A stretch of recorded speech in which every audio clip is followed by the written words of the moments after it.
Yeah, yeah. Apply pressure from every angle, you feel me? Yeah, you know. Attack move. Never fold, man. Nah, never fold, never quit, yeah. Keep going. Like, yeah. Now they gotta feel me, yeah. Now they gotta feel me, yeah. Now they finna feel me. I try to keep it cool, but niggas always act a fool. So now they gotta feel me, yeah. Now they gotta feel me, yeah. Now they finna feel me. I try to keep it cool, but niggas always act a fool. So now they gotta, yeah, I smoke that dank. Tryna get M's in the bank, fuck what they think. Knock a nigga whole mouth out. Come sign me, top break, throw hands like Tank. Knock it out the park like Hank. I've been doing them planks, what you got on my drink? I've been trying to keep my sane. Humanity so lame, fuck you and your gang. Speaking on the dead man's name.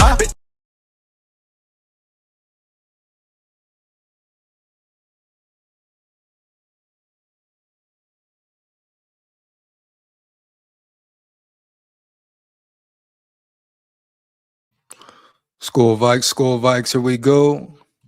SKOL VIKES, here we go, baby.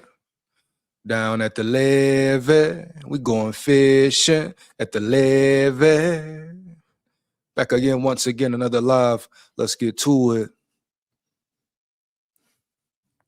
Talk about a few different topics today. Definitely the wide receiver position being one, the main topic of it. Jordan Addison. Matter of fact, before I get into any of that, before I dive into that fully, we got to talk about McCarthy as well. Yeah, I think that's the first thing I want to do is talk about McCarthy. Chase Daniel. Don't know if I missed this one. On the last video, I was breaking down about Chase Daniel and how he was talking about McCarthy, etc. Whatever happened there, but I don't know how this video was missed. Give me 1 second.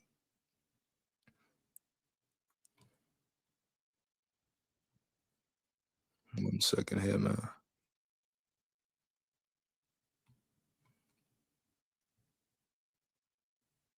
Let's see here. 1 second here. But how was this video missed? How was this clip footage missed as well?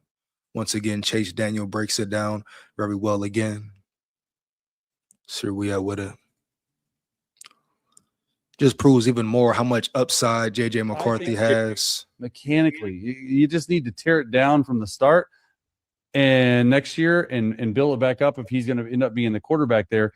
But there's the mechanic. That's a good mechanic. This kick, though, you get no power. You're throwing all arm. So it wouldn't be a matter. And that's amazing. He said you get no power, but he still develops power in his throws with bad technique, footwork, and all. That shows you right there how crazy his arm really is. Imagining if he has I don't know if this is a new clip or just a clip I missed on the last one, but oh wow, man. McCarthy has so much upside, it's not even funny. Sore arm a lot of times. That's you get your power from your feet up. I mean, throws like this, just unreal. And with bad footwork. He said unreal with bad footwork. And I don't know if he had enough about people talking about him or what, but look, the mechanics still weren't great. Watch the leg kick right there. Leg kick all the way in the air. Let me run it back a little bit. Leg kick all the way back in the air still, and he still delivers a crazy throw strike. Wow.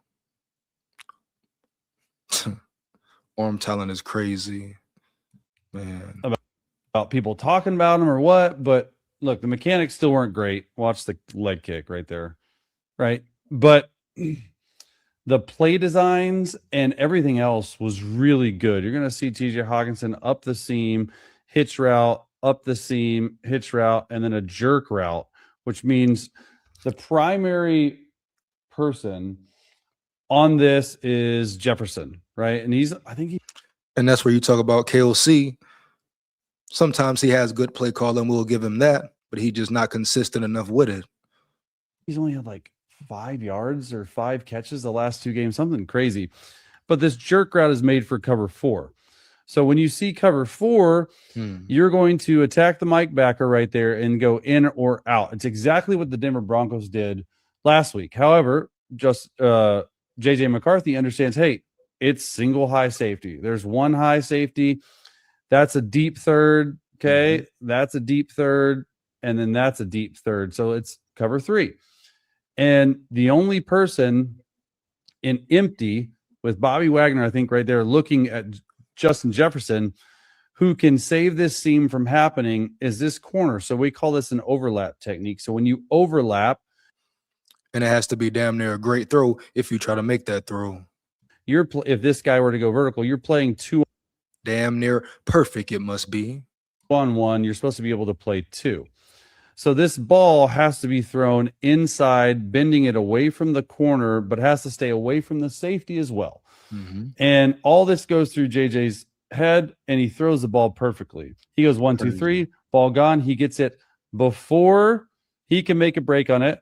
And then also right there, he bends the guy in about 2 feet, and he throws it right at his chest, which is perfect. Mechanically, you just need to tear it down from the start. Daddy McCarthy, man. Daddy McCarthy. Yeah, but I just wanted to show that clip right quick. Just show once again the potential of JJ McCarthy. That's pretty much it, man. So let's go ahead and dive into it. First up, I'm going to talk about Jordan Addison. And Jordan Addison, you remember that rookie Jordan Addison, that rookie 3? It seems like everybody forgets or has forgotten how many crazy trade rumors and trade Addison this and trade Addison that we have heard. So absurd. But at the end of the day, yeah, that rookie 3 was crazy, free 3. But what about the rookie 3 mixed with the new and improved 3 as well? You're talking about elite receivers. You're talking about the best of the best.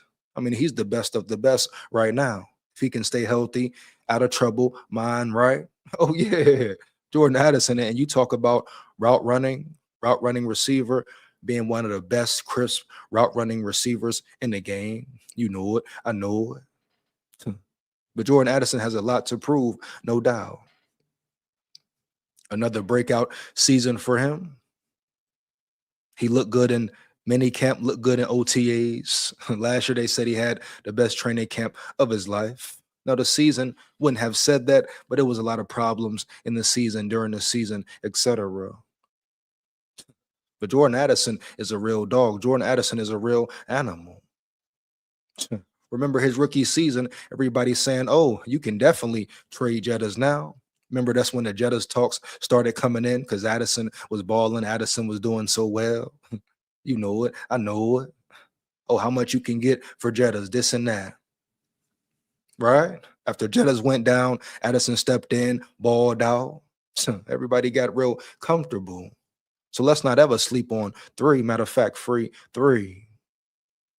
You can't knock the player he is or forget the player who he is. And he's going to show out this year. Believe that. He is going to show out this year. Jettas say he want 2,000. Eddie might want 1,500.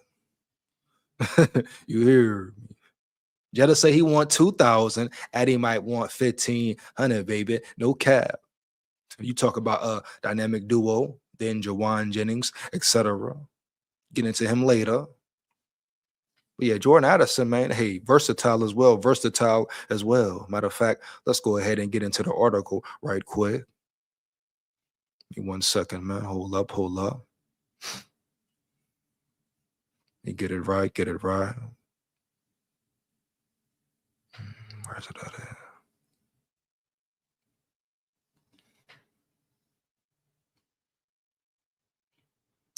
I like that. We rock with that one. We go.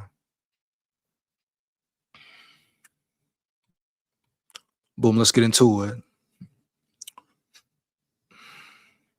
Vikings get intriguing Jordan Addison take before training camp. The Minnesota Vikings are in the middle of a quarterback competition to determine their starter. Nonetheless, whether it's Kyler Murray or JJ McCarthy, a good running game will be a massive complement that will a good running game will be a massive compliment that will help them succeed this coming 2026 NFL season. While the Vikings won't count on Aaron Jones and Jordan Mason, while the Vikings will count on Aaron Jones and Jordan Mason, could Minnesota turn to another player to provide help in the run game? In a July 15 video, Judge Zolgad of SKOL North noted that he would like head coach Kevin O'Connell to feature Jordan Addison more in the running game this upcoming season. And I ain't gonna cap, that definitely makes a lot of sense. I mean, we saw Jordan Addison. He proved what he can do with the ball in his hand out of the backfield last year. Do you forget the Detroit Lions game Christmas Day? Oh, yeah, bitch, yeah. Jordan Addison reverse, boom, to the house. So he can definitely produce with the ball in his hand. Now, do you put him in running back, H-back, what? Tight end, what? But yeah, totally agree. Kevin O'Connell, are you innovative enough? Are you creative enough to get Jordan Addison the ball on all areas of the field? Once again, that's where coaching comes in right there. KOC, the offensive mastermind, QB whisperer. Can he put Jordan Addison in the best position to win? Come on now, here we go. My modest proposal is this. Based on Jordan Addison's 65-yard touchdown run, which was the longest touchdown run by the Vikings last season on a jet sweep in the 23-10 Christmas Day win against Detroit at US Bank Stadium, I got to thinking, why can't Jordan be more involved in the running game at times? Zolgad said. No, I'm not saying make him a running back. No shit, Sherlock. Duh.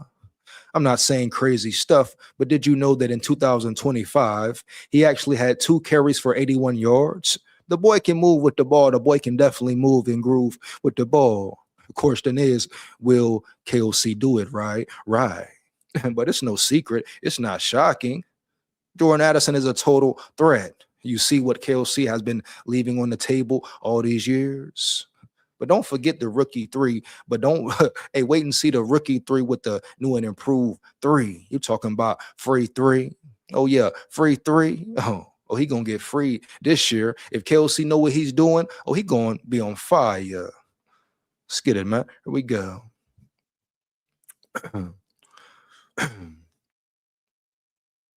Not a game head. So 65 yards and then what? 16 more yards. Both obviously were first downs. And in his career, he has 6 rushes for 103 yards, 2 touchdowns and 3 first downs over 3 seasons.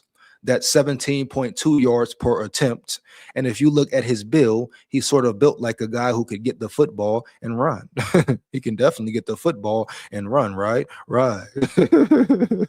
Come on, babe. Here we go. Let's get it. Yeah. But use your weapons, KOC. Why not? Utilize your weapons to the full capacity. That's what they're there for. That's why you brung them in. Let's go.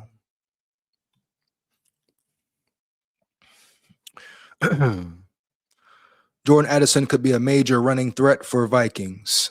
As Zolgad mentioned, Addison has 103 rushing yards for the Vikings in his career, recording 2 rushing touchdowns while averaging 17.2 yards per carry per StatMuse. Moreover, another reason Zolgad believes the Vikings wideout should be a threat in the running game is his physical build. Well, Jordan Addison kind of on the smaller side, but as far as you can say muscles, mature body, but still in a small frame, you can say that. But once again, don't get carried away either. Let's not talk about, hey, give Jordan Addison the ball 15 times a game. Do you want him to be banged up? You still must be realistic about it. Here we go. He's not a lanky guy, Zolgad added. He's certainly a strong enough guy. When you look at the Vikings' current run game, it's not really all that threatening, and it needs to be. Well, I wouldn't say it's not threatening. First of all, you have Aaron Jones when he's healthy, when he's locked in, threatening. Jordan Mason, Xavier Scott, Damon Claiborne coming. So it's definitely very threatening, dog. You know, I think Damon Claiborne will potentially compete for a spot. No doubt. Let's get to it. One second.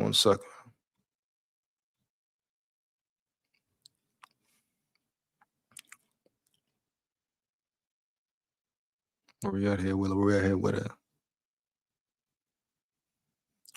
I'm not saying to put him in the backfield and make him a running back, but how could you find ways in this world of creativity that Kevin O'Connell dabbles in to get the football into Jordan Addison's hands in more situations like this?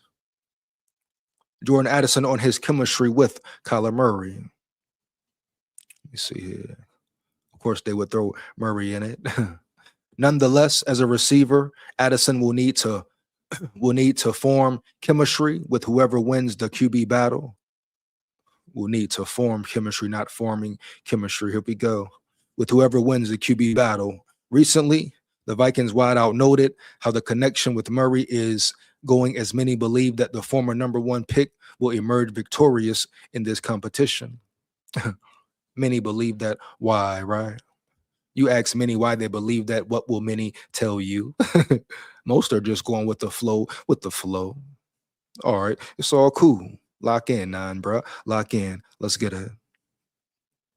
Here we go. I'll say it's been good, Addison said on June 11 about his connection with Murray. Of course. Kyler is a lot of fun to work with. He's smart. He's talented.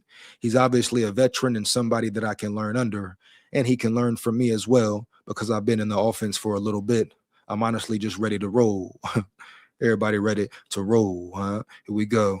Now, of course, what do you expect Addison to say? That's the right thing to say. Let's get it. And just like Jettas, just like Addison, they both should want the best man on the field. Yeah, why wouldn't they want the best man to be on the field? That benefits them majorly. That's how it should be. So they're not going to come out outright and say, oh, I'm rooting for him. Technically, at the end of the day, they don't need to root for anyone. They should just root for fair ball, fair play, and may the best man win, like Jettas said. Here we go. Let's get back to it. But don't expect them to, like, per se pick a side, ride with McCarthy, ride with Murray. No, they're going to treat them the same way as they should.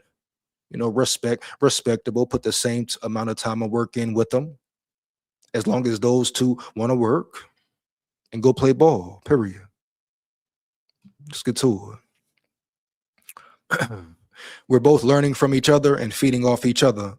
He's asking me questions and I'm asking him questions. When I'm running through my routes, I'm asking him what he sees. It's just constant feedback and constant learning. And of course, you expect it to be that, and that's pretty much it for that article right there. But just how dynamic Addison is, how dynamic he can be, the question remains just, will KOC utilize him correctly? I'm talking about for like 100%. Really put the ball in his hands, really free three. Because you can't deny his talent. That rookie season was undeniable. He stepped up instantly, man, took control instantly. But as we see, he still was, nobody's perfect, not me, you, no one.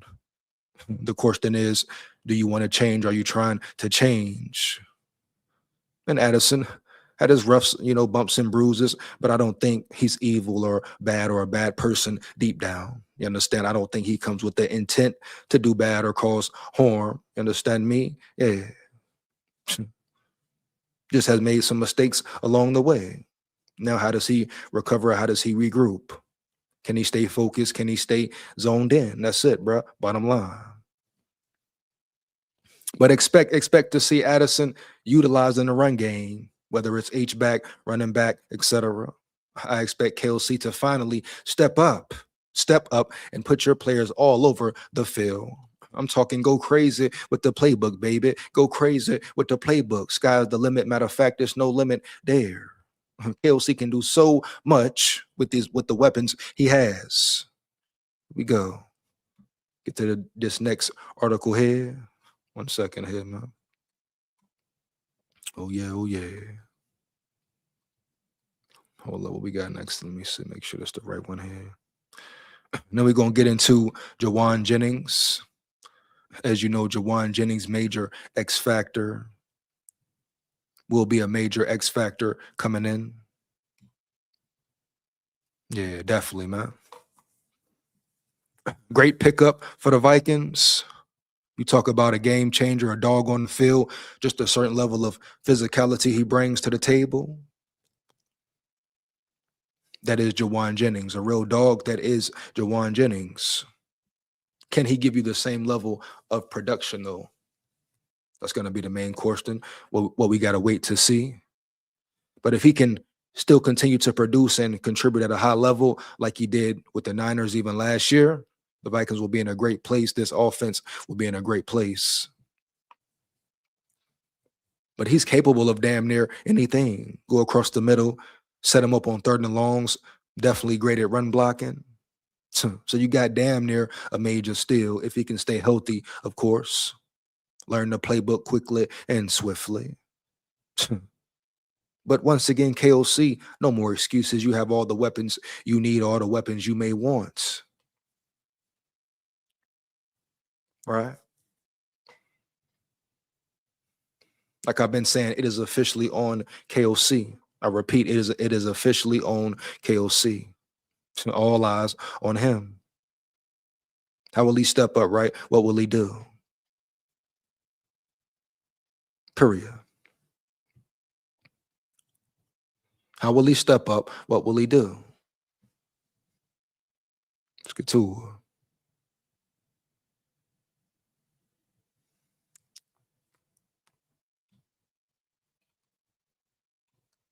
1 second.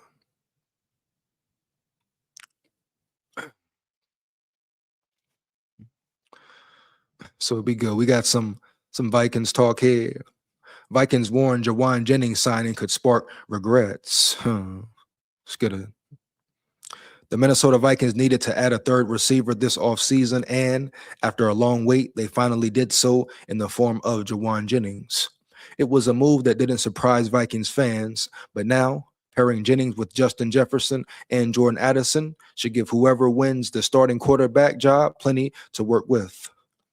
Jennings rose to fame during Super Bowl 58 when he had 4 catches for 42 yards and a touchdown for the 49ers.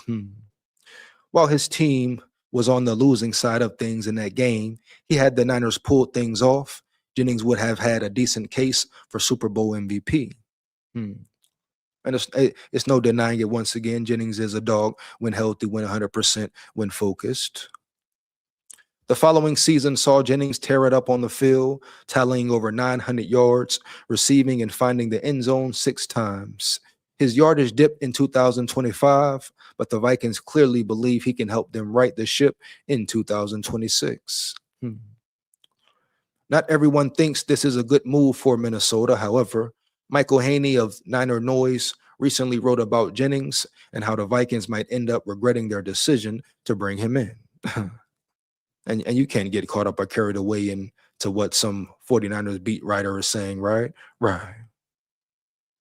Here we go.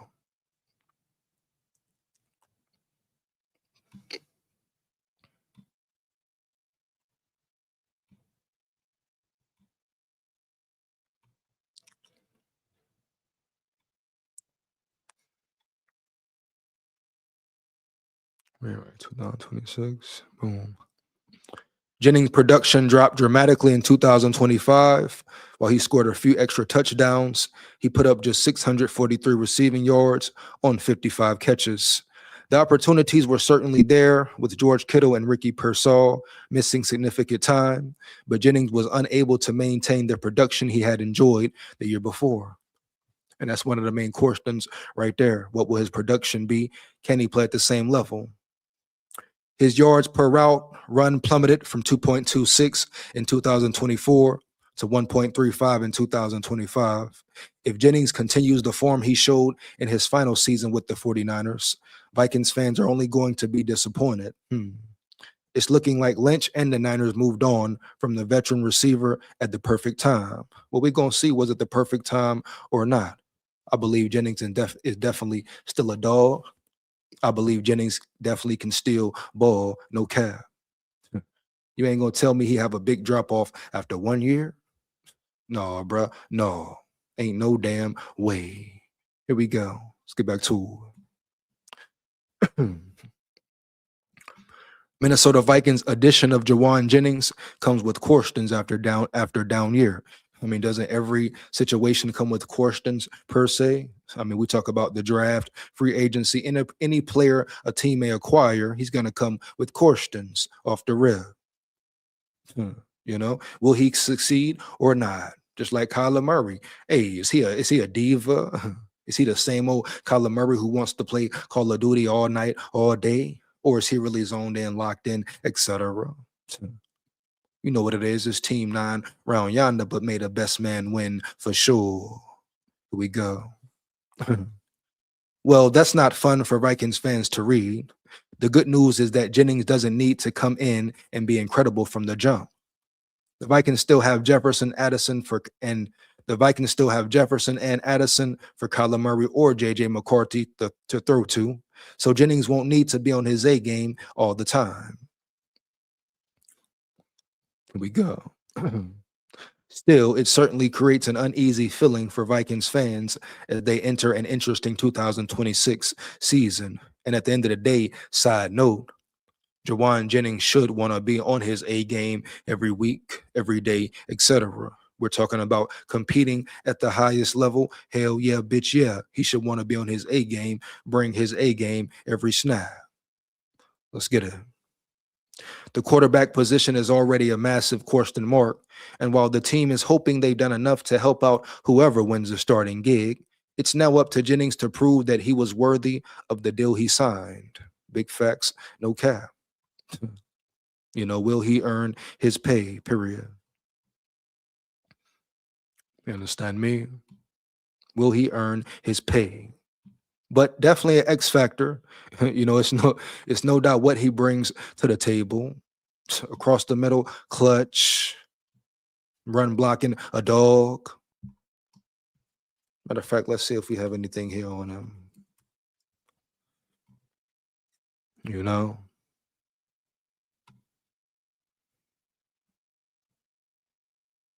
Yeah, I don't think. Matter of fact, let me check out. Let me check.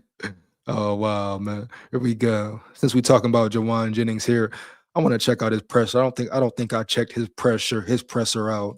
Let's see what's up here. Why not, right? Why not? Let's get it. Give me 1 second here. Shout out Jauan Jennings for real. Think he's gonna be a real dog, be a nice fit in the scheme, etc. Will Kelsey utilize him correctly? Will Kelsey utilize him correctly is the question. That's why he's in the Hall of Fame. We're mere mortals. John, what do you hope to accomplish here these next few weeks? 1 second. We good here. We good. We go. Before summer break. Get better. Main thing. Keep the main thing the main thing. Let's get better every day. How good of a spot is this for you fit-wise? Oh, it's awesome. I feel like Kevin Durant, the Warriors. Why do you say that? Because big three, man. You know what I'm saying? There's just a lot of talent over here. It's just Jauan Jennings, you hear me? You say that, you gotta bring it, dog. You say that, you definitely gotta bring it. He said a big three. He said he feel like KD, etc. Well, guess what, bro? You gotta prove it on the field where it's real. That's a lot of action right there, Jauan Jennings. No cap.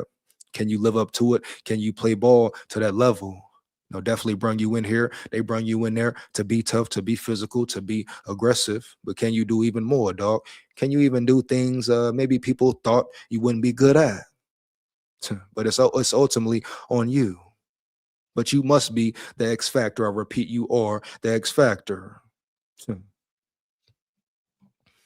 get back to it. top down, head to bottom, a lot of talent. So when free agency started, were you kind of locked in on this could be a possibility, or were you surprised when it ended up becoming a possibility for you? Oh yeah, for sure. It was one you targeted right away. Oh yeah, I loved it. I thought it was a great fit. Yeah. When it comes to the competition, hey, rank what are the Vikings rank? Rank 2 in the NFLPA. I repeat, rank number 2 in NFLPA rankings. Meaning what? People like to be a Viking. People like to come to Minnesota. They treat the players very well. Hell, we know that off the rip. How many times have we seen the Vikings overplay players, pay players way too much, veterans, young players, whatever. But Minnesota, as far as the football, the facilities, everything, very beautiful. The way the players are treated within the organization, unless you're JJ McCarthy for some reason, very beautiful. Let's get it. Get back to it. that you guys have on the team, the wide receivers, the quarterback room. How does that make you better based on your experience, what you went through in San Francisco? So you're saying competition receiver room? That's what you asked me? Yeah, just How's it make me better? team. Yeah. Just learning new things. You know, everybody has a different toolbox, so trying to find, you know, tools from different guys and putting in your own. What's it been like talking to Justin Jefferson and Jordan Addison so far? What's the relationship building like? Just selfless, willing to help. What have been your initial impressions of Tyler and JJ and how they look out there? Awesome. It's a blessing to be out here, be able to come out here and play with guys of such caliber as themselves. How impressive is Kyler's accuracy? I love it. I love it. I love it. Get dining. It's funny. It's funny. I had a media while they just they dive in, hone in with the Murray questions, right? Hold on 1 second here. They dive in so heavy with the Murray questions, though, right? Hold on. Where we at with it? Never. They never asked any other players how they feel about McCarthy, seemingly. Understand? Now the major topic at hand. The major topic at hand, dog. You know, what's really all the Jettas infatuation with trading Jettas about?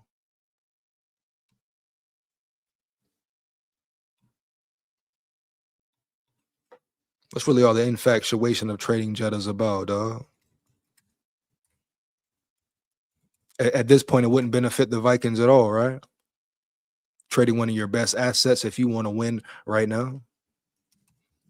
How would it make sense? Let me see here.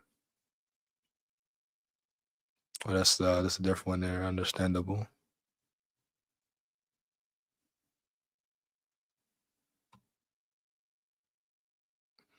So they say the Raiders. Is it the Raiders that they're talking about the Jettas going to? Let's hear from her. Well, let's hear from a Raiders fan, then see what he says. Because that's just crazy to me. That matter of fact, I'm gonna read the article first. Hold up, but that's just crazy to me. That man, trade Jettas for what, dog? You understand me? If it's about winning now and winning right now, why on earth would you trade Jettas? Wouldn't that be the wrong move to make? Hey, let me know in the chat, agree or disagree. Here we go.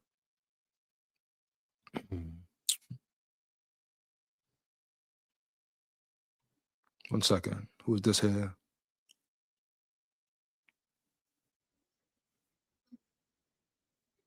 No, 1 second.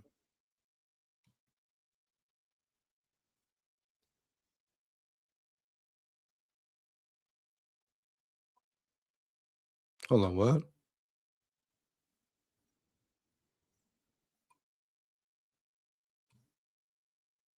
One second. I'm gonna share this video here. Not sure what this what is it, Purple Insider here? What is he saying here? Let's see what's up here. Let's get it.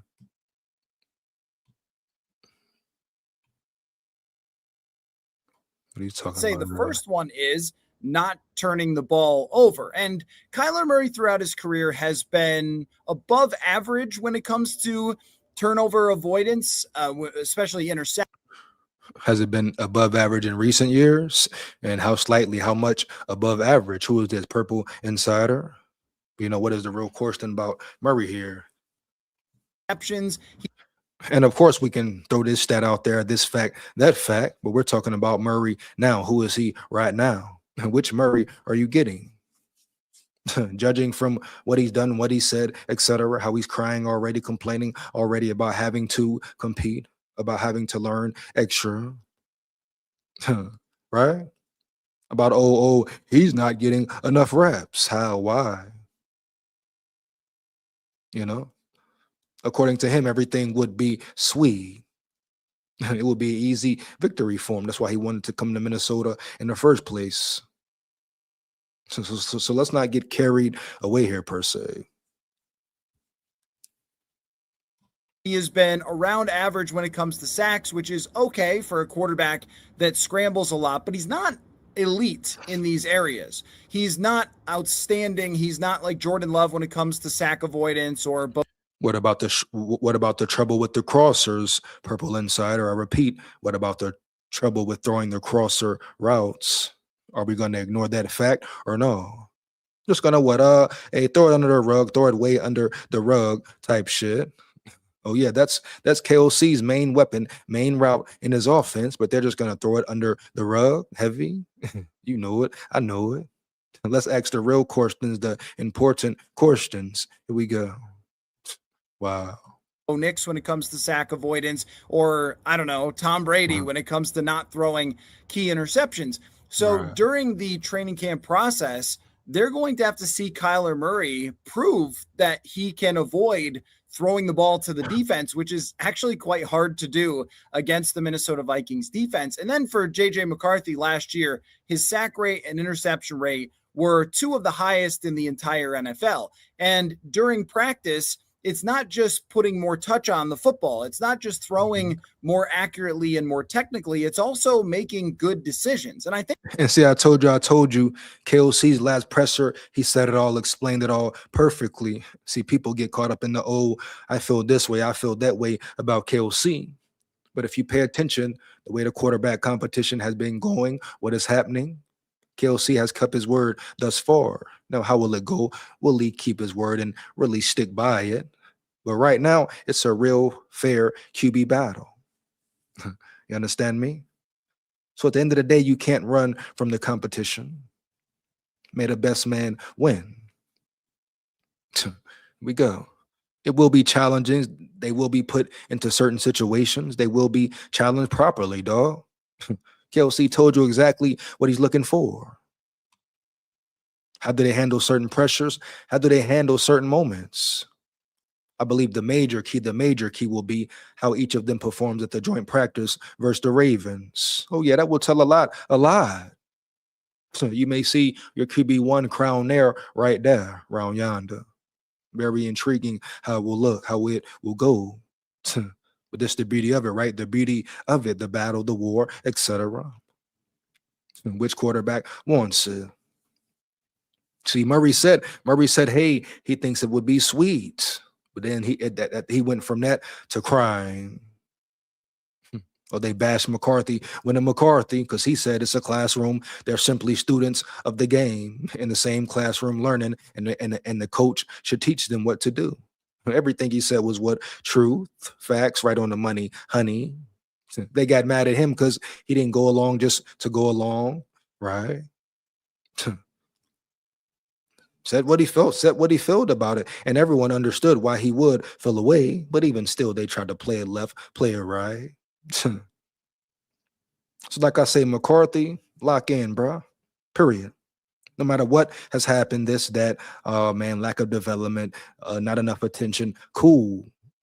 You're ready now. You are ready now. You have your own experience to go by, live by, play by, etc. You know the game. The game has slowed down for you, I'm sure.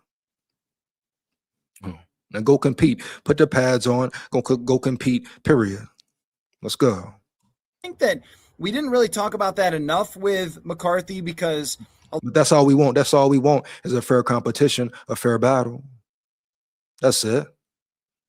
You know, that's all the people ask for at the end of the day. No matter which QB wins, we want that boy who ready on the field, who the best on the field for real. That's what we want around now. You know it. I know it. So Purple Insider understand that. You want to throw up facts and, throw this around, throw that around. Cool. But who is Murray right now? Who is Murray this year? And the fact that he's crying because he hasn't got enough reps already, right?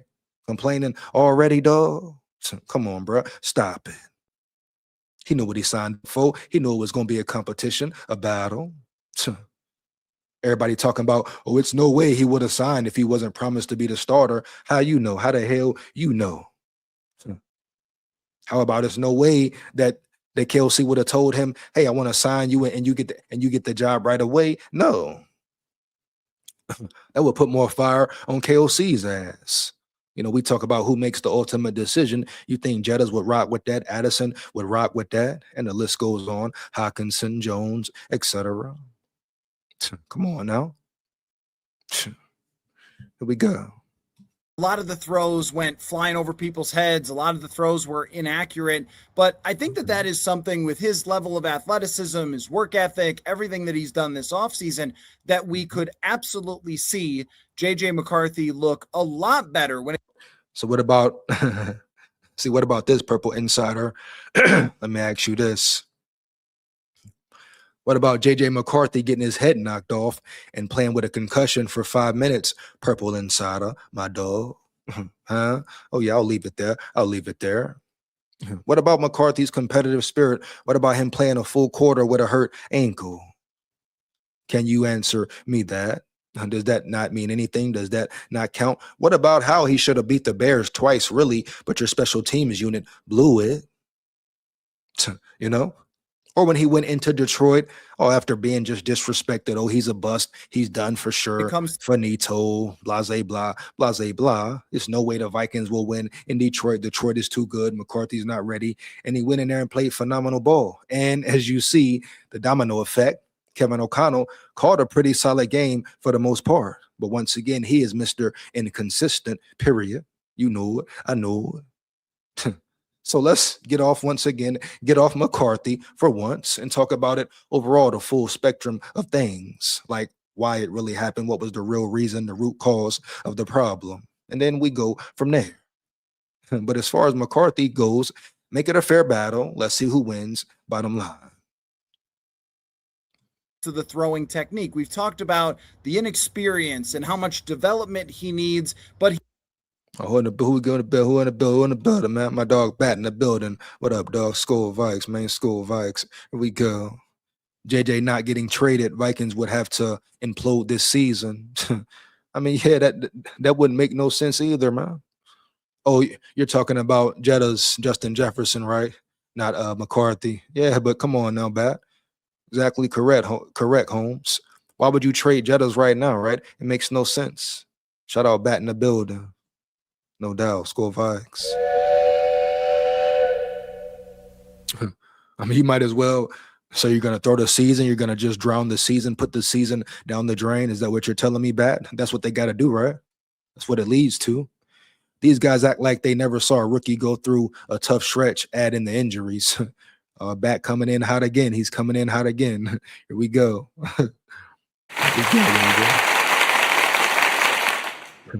Come on. Matter of fact, I'm going to put it back up there. Matter of fact, once again, what you said, Bat, let them know. These guys act like they never saw a rookie go through a tough stretch, add in the injuries. Come on, man. 10 games in, and they want to make a judgment already. Come on now. Is that fair? Is that right? Get back to it.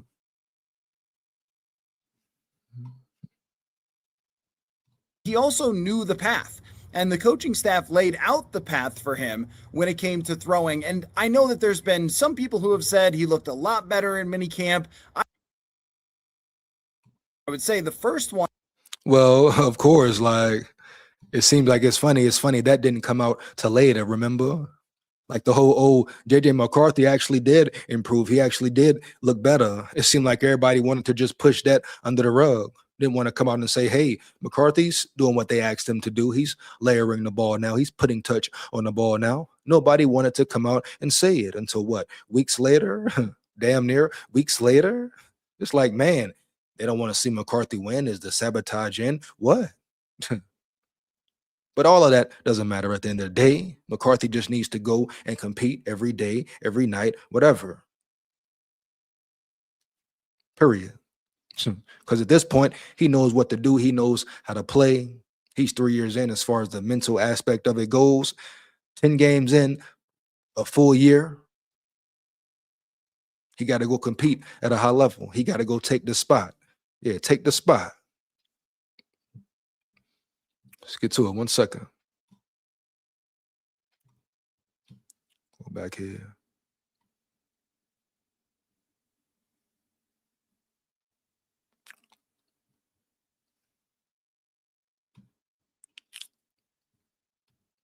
Where's my Jettas thing at?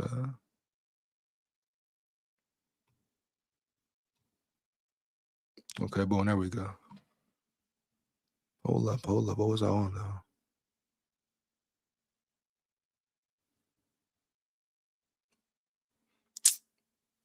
Get back here. Hello.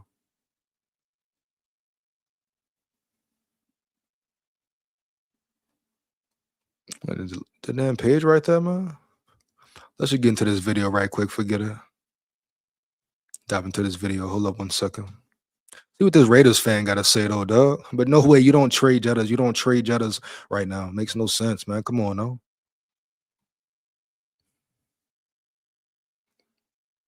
And that's even disrespect in itself. Because like I say, if it's about winning for real, it makes no sense. You're taking away your best player. So what?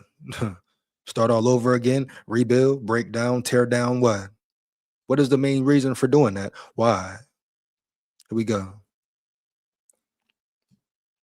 Has the national media completely lost its mind? Or is our front office about to pull off the biggest heist in NFL history? Oh, no. Ladies and gentlemen, brace yourselves, because the rumors swirling behind the scenes are about to blow every Raiders fan's mind. Are we seriously on the verge of burning future draft capital to bring one of the most astronomical contracts in the league to our offense? And in the middle of this whirlwind, who is actually taking the snaps as our starting quarterback in week 1, while young depth pieces are already getting cut before training camp? I'm trying to get to the Jettas business, dog. What that Jettas business, dog? Heavy. Here we go. Even starts. The pressure cooker in Las Vegas. Hold on, let's get to it, man. Minnesota Vikings and Justin Jefferson. None other than Justin Jefferson. Well, run it back. Get it right. Dell just projected a scenario where the Raiders are the #1 destination for none other than Justin Jefferson, the Minnesota Vikings' $140 million superstar wideout. The plan? Send a first-round pick and a third-round pick to Minnesota to seal the deal. The core argument is first and third. What you mean? Like first and third when? Are we talking about what? First and third next year?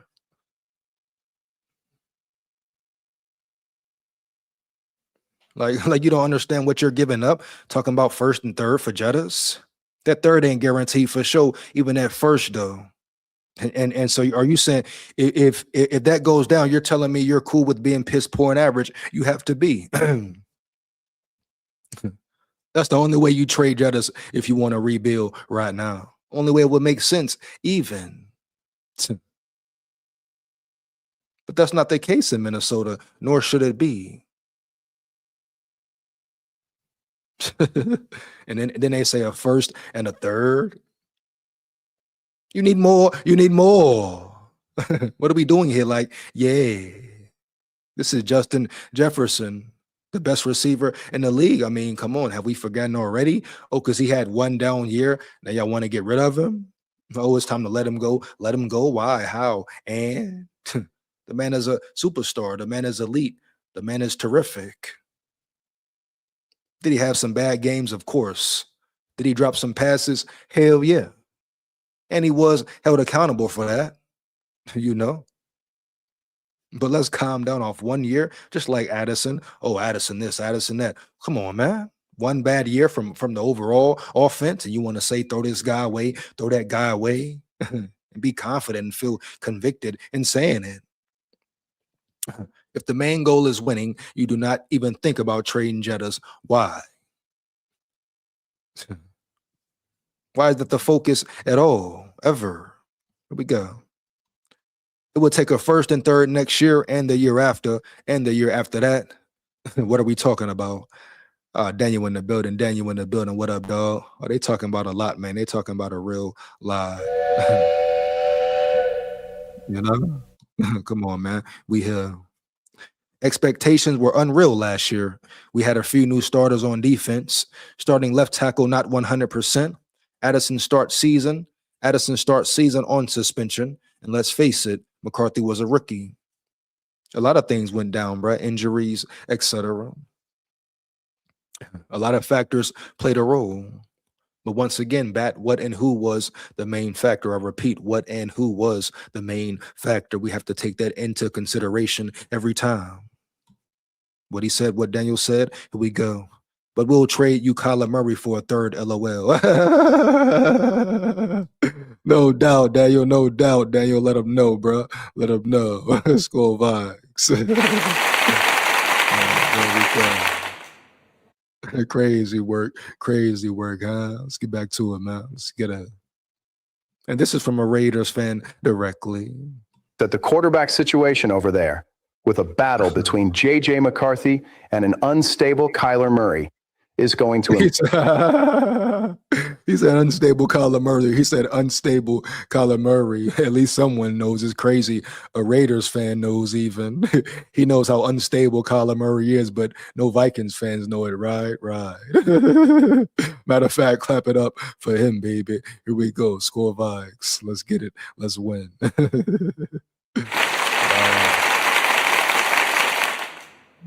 That boy said unstable Kyler Murray. Here we go, man. Let's word. Oh man. Funny there for real. Here we go. Hold on. The Lions went from 15 wins to the bottom of the division. Do you see the Lions plotting to throw golf overboard? He said, not overboard, Bat. Not overboard, Bat. Oh, damn.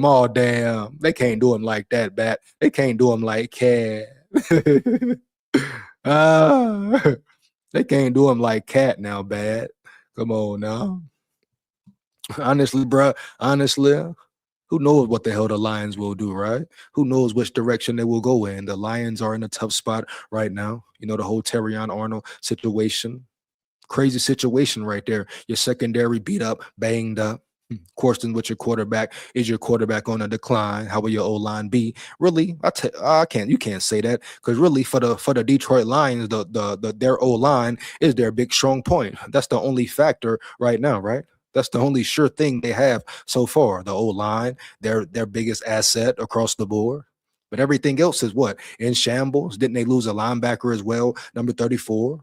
So the Lions are in damn near trouble. But Dan Campbell, I repeat, Dan Campbell, we all know coaching is most important, the most important part of a team. And you got to admit, those boys play hard. Those boys play hard for them.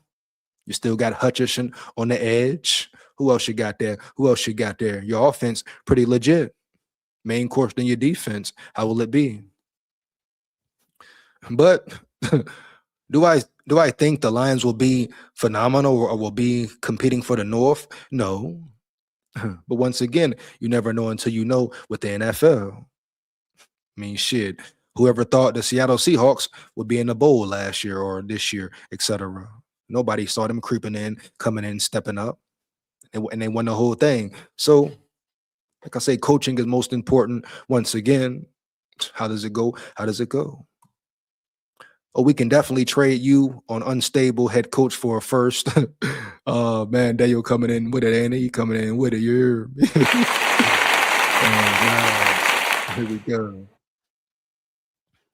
You know, it's funny. I talked about it in the live yesterday. You know, sometimes KOC does panic.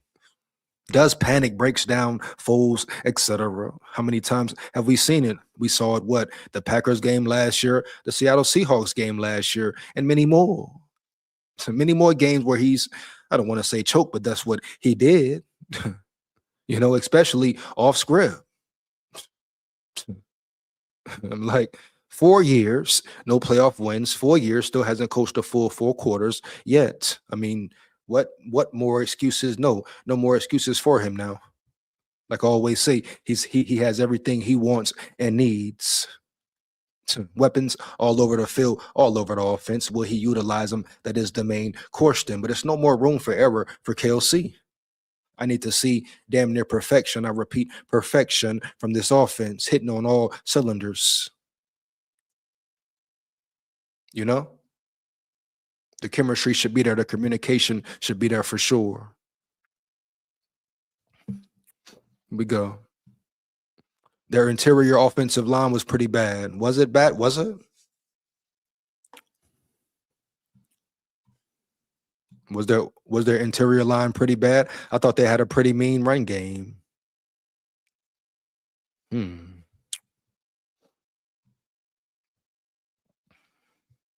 I thought they had a pretty mean run game. Wow. So bad. How bad was it? How bad was it, big dog? Let me know. Let me know. Yeah, I mean, the Detroit Lions could definitely be in trouble for sure. Definitely be in trouble for sure. Once again, I will be dropping the link at the hour mark. You want to come rock and roll with me, lock in with me, let me know, man. Say how you feel. Just make sure it's real.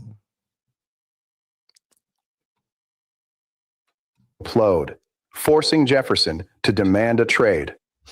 Now, let's keep it real and look at this objectively. Is the guy a generational talent? I've seen plenty of power banks over my 15 years of reviewing tech, but this Ridge one quickly became a favorite. So this, a 10,000 milliamp hour battery that's already this small, is pretty clutch, but it's also pretty loaded. Absolutely. 579 catches, over 8,800. Of course, every team, any team would take Jettas. I repeat, Holmes, any team and every team would take Jettas right now. You know it. I know it. Let's get back to it. Here we go. Yards and 42 touchdowns in his career. The man runs routes like an artist, but talking about taking on that astronomical contract right now is honestly just sugarcoating an impatience that doesn't fit our current rebuild. And even the Raiders, like, I mean, this is a Raiders fan here, but can you say it fits their rebuild? You get Naylor, you get another receiver, but you're paying so much money. What else do you have left, you know? And Jettas is no longer, what, 23, 22, 24. He's now, what, 27, 28, etc. So how much do you want to give him? How much will a team give him? That's the first thing. Can the Vikings even find or seek a trade if they wanted to? Never saying they should. No, hell no. But if they wanted to, would they find a team to play ball with or fair ball with? That is the main question right there. But why would you ever trade Jettas? Once again, the man ain't even reached his peak yet. You kidding me here? 1,000 yards again and a piss poor offense. 1,000 yards again in a piss poor offense, man. Across the board. And you want to question his ability, question his level of play, question his game and his greatness? Come on now. Stop it. Here we go. The salary cap would be severely strangled. On paper, the idea of lining up Justin Jefferson alongside Brock Bowers to give our quarterback of the future, Fernando Mendoza, a legendary arsenal, sounds... I'm not going to lie. I'm not going cat right, though. Brock Bowers, Jalen Naylor, Jettas. I don't know who their other receivers are, but damn, that's a pretty crazy trio right there. Talk about take the top off right there. Man, here we go. Like a Madden franchise dream, but the actual cost destroys the exact foundation we are trying to build. The article itself mentions that What we got? They drafted a new left tackle to replace Tyler Taylor Decker, who retired. Ragnow, their center, retired, and their starting guard. They must rebuild the O-line, which was once a strength. Oh, man, is that the Lions you talking about, Bat?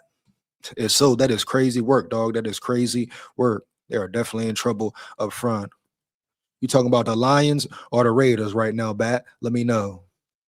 Let's get a Daniel in the building. What up, dog? What he said? Let's really be honest. If we trade Jettas, we could not start a bidding war with all 32 teams. We could start a bidding war. I mean, you could, but which teams would take it, though, Daniel? You understand me, huh? Which teams would even dive into the bidding war? Now, of course, teams would because it's Jettas, of course, but who wants to pay that much money? Now, if you're a team in a good cap situation, you got pretty good space, yeah, you'll dive into it, reach for it, etc. But once again, how much do you want to give a player? Do you want to give a player that much who's just turned, what, 27, 28 next year? So it's definitely questions. We know at the end of the day, it's a big business. But yes, you're right. Majority of the league, they'll take Jettas quickly and swiftly. Here we go. The whole league would want Jettas screw the money and get that chip. Facts, man, for real. Here we go, man. But all this trade talk, and why would Jettas want to go to the Raiders, right? Anyway, that wouldn't be an ideal situation for him, I'm sure. Jettas is in win now mode. He wants to win right now. He's in that mode, that Super Bowl mode. At least you hope so. I mean, hell, he all at the he at the Met Galas and the Mark Rubin parties, all white parties, etc. You hope he's in that mental frame, that mind state. Go win, be dominant, etc. But Jettas always wants to be a winner. That's all he wants to do is win. See his boys, his dogs win. Super Bowl is on his mind, bro. Period. He's been like that off the rip. Shit. You know? I mean, he ain't even tripped when hating ass Mike Zimmer didn't want to let him get the rookie record. You know what I mean? Hating ass Mike Zimmer didn't want to let him get the rookie record. That's who Mike Zimmer was and is at that moment. But Jettas never been a crybaby per se. Have you seen him get mad? Hell yeah, of course. He's a competitor. He gonna get turned up. He gonna get mad, passionate, etc. because he wants to win. You know? We go. We go. Leah Gosu in the building. SKOL VIKES. Here we go. Let's get it. Let's word. Get back to it. Right now in 2026, the Raiders need to focus on developing their young talent and protecting their draft capital. The most pessimistic side of the media is even suggesting the absolute absurdity that we should consider trading Max Crosby during the season to stack up assets. Are you? Oh, Raiders fans wilding. They really wilding around yonder, man. No cap. Here we go. Kidding me? Touching Max Crosby is an absolute sin. The truth is, this Jefferson speculation only makes sense long-term if Mendoza establishes himself as a franchise star and the team is just one piece away from a Super Bowl run. Making a desperate move like this right now would be rushing the process. We need roster depth, a dominant offense.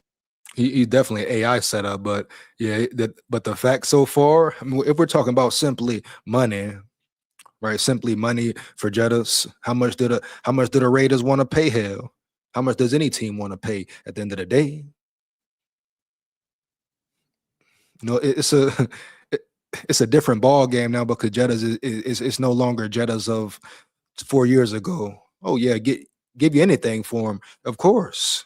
3 first round, 4 first rounds for Jettas back then. Now it's a little bit more back and forth. You know, who has the upper hand, like what makes sense, what doesn't make sense, etc. But this AI dude is going heavy with it. Offensive line and patience, not a splashy media move that will cripple our cap space for half a decade before we're even ready to win. I mean, you know what's up. The cap space is important. Cap space is important for sure. If you thought the shock stopped there, hold on to your seats. he wilding though. Here we go, man. But yeah, but that's big facts. No cap. It all comes down to Jettas. How much would a team want to pay for Jettas? What does a team need? Are they in win now mode? All that right there. Now I'm gonna go ahead and drop the link. Like I say, want to come rock and roll with me, lock in with me, say how you feel. Just make sure it's real. Let's get it. And then we got one more thing here. 1 second, hold up. And where was that at there, man? Here we go. Where the hell did it go? I had the article right there. You know what I mean? Wow. You know?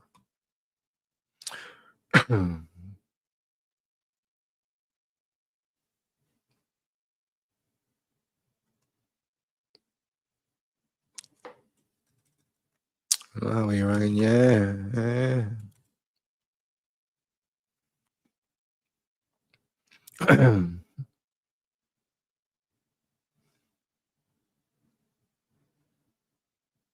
This shit right here. Boom. Okay. Bet. Here we go. All right, let's get to it. 1 second. So, yes, sir. 1 second. Here we go. Here we go. Let's get it. Justin Jefferson trade to Raiders. Clint Kubiak reunion voiced by Insider. Viking star Justin Jefferson might be ready to jump ship. Stop it, baby. Stop it. Don't try to play that round here.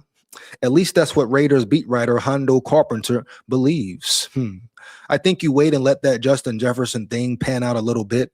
Nothing's imminent. I'm not saying anything is imminent. I just know that there's a potential that he may want to move on, and he had his best play with Clint Kubiak. Here we go. I think it may have reason to believe that he would be amicable if he were to be moved to be reunited with Clint Kubiak, Carpenter said on his podcast. Jefferson will certainly keep a close eye on the quarterback battle ensuing between J.J. McCarthy and Kyler Murray in Minnesota. The wide receiver is coming off the worst campaign of his career, posting 1,048 yards on 84 receptions with 2 touchdowns. And I repeat, overall bad year by the offense, and he still put up 1,000. You understand? Period. We go. Oh, what he said here? What y'all to say here? Justin Jefferson could sneak out a trade to the Raiders to be reunited with Clint Kubiak per Hondo Carpenter. I just like it. To me, that there just doesn't make any sense right there as far as him wanting to even be a Raider, right? You got to believe that, right? Here we go. While Jefferson hasn't expressed a desire to be traded, there's reason to believe frustration could build up over Minnesota's failure to build a contending roster. See, that's where you're wrong once again. It's no question about the roster, especially on paper. The roster is the roster, dog. The roster is a good roster. So that's where you're wrong first off, right there. Let's get it. The Vikings' last playoff appearance was during the 2024 season when the team fell short in the wild card round. As one of the NFL's best wide receivers, Jefferson hasn't been showcased as well as he should have in recent years. If Jefferson ever sought a change, reuniting with the former Vikings offensive coordinator Clint Kubiak would make sense. Jefferson would get to team up with number 1 overall pick Fernando Mendoza in Las Vegas. Here we go. As things stand, Jefferson remains the face of the franchise in Minnesota. But as Carpenter pointed out, NFL fans should keep an eye on how the season unfolds for the Vikings. And that's what it is, man, right there. But as far as trade Jettas this, trade Jettas that, no way, no how. You understand me? It would take more than a first and third. Yeah, definitely. Definitely, right, Bab? You need way more than a first and third at this point, right? Right, no doubt. Maybe what? 2 firsts? First, 2 second, what? And I'm just throwing it out there, entertaining it because the media is entertaining it for whatever reason. But this must be a joke. You know what Jettas mean to this team. What type of leader he is for this team. So at the end of the day, it doesn't make sense at all. You know? But I think that's pretty much it for the live there. Let me make sure no more flashy news has came across. And yeah, training camp, man. Training camp. You know, training camp is almost upon us. Oh, yeah. It's going to get real then. Hold up. Let's see if it's anything interesting here. Are you kidding me here? Wow. Bills trade pitch fixes biggest roster issue with NFC star. What? Hold up. So we're talking about Blake the Snake here, Blake Cashman. What are they saying here about Blake Cashman, dog? Bat Masterson, it's a joke. Gotta be Bat, gotta be right. Black Iron Pot in the building, Black Iron Pot Records in the building. What up, big dog? SKOL VIKES. Here we go. I admire the way Jettas handled last season drop-off in QB play. The team and fan base were dealt a bad hand when Kwesi chose to let Darnold walk in favor of McCarthy. Shout out Bat in the building, big facts, no cap. You know, Kwesi caused a lot of problems for this team. No denying that. That's why Quasi has still been quiet. I'm sure he know it. I know it. We know it. Even you know it. You hear me. But at the end of the day, letting Sam Darnold walk, especially when you could have franchise tagged him for 1 year, trying to lowball him per se, and he spoke about it, but he still was respectable about it. But you try to lowball him and disrespect him per se, give him a low number to the point where he had no choice but to leave. You must be out your damn mind, Quasi. Bye, boy. Boy, bye. Huh? Get up out of here quickly and swiftly right now. So Black Iron Pot Records, I definitely feel you. But at the same time, when does McCarthy get the attention, get the real work and effort put in? Wow. But it just shows you how important a GM is, right, Black Iron? Absolutely correct, dog. But it shows you how important Nolan Bain Teasley is and will be. Quasi fucked everything up in the span of 4 years, and we can just focus on one aspect of it, the draft. He came in and messed everything up. So you talk about a rebuild, set your team back for years to come. Quasi did just that. But shout out Rob Brzezinski, Brian Flores, and Kevin O'Connell, and the whole staff. Came together and had a great draft quickly and swiftly. Adapted, adjusted, boom. That's what it's about right there. Said they had the most fun they ever had in years. So who was the problem? But bad decisions all across the board, Black Iron. No doubt, bro. For real. Here we go. But hold on, this is some talk about Blake Cashman. Respect Blake Cashman. It's been some talk in articles about Blake Cashman before. Like, let's not ever forget who Blake Cashman is, what Blake Cashman brings to the table as the linebacker.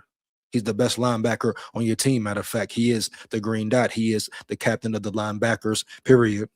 When he's out, you see how it affects the defense. Blake Cashman is a game changer. Blake the Snake is about that action for real. Blake the Snake is really like that. Yeah, shit, yeah. You talk about fly all around the field, sideline to sideline, sideline to sideline. Boom, Blake, boom, Blake. Why would you ever want to get rid of Blake? Come on, man. Never trade your best assets when they're still producing at a high level. Please make it make sense. Here we go. Let's get it. Let's word. Get back to what he said. Lamont in the building. Lamont in the building. What up, big dog? SKOL Vikes, man. Here we go. Let's get it. Let's word.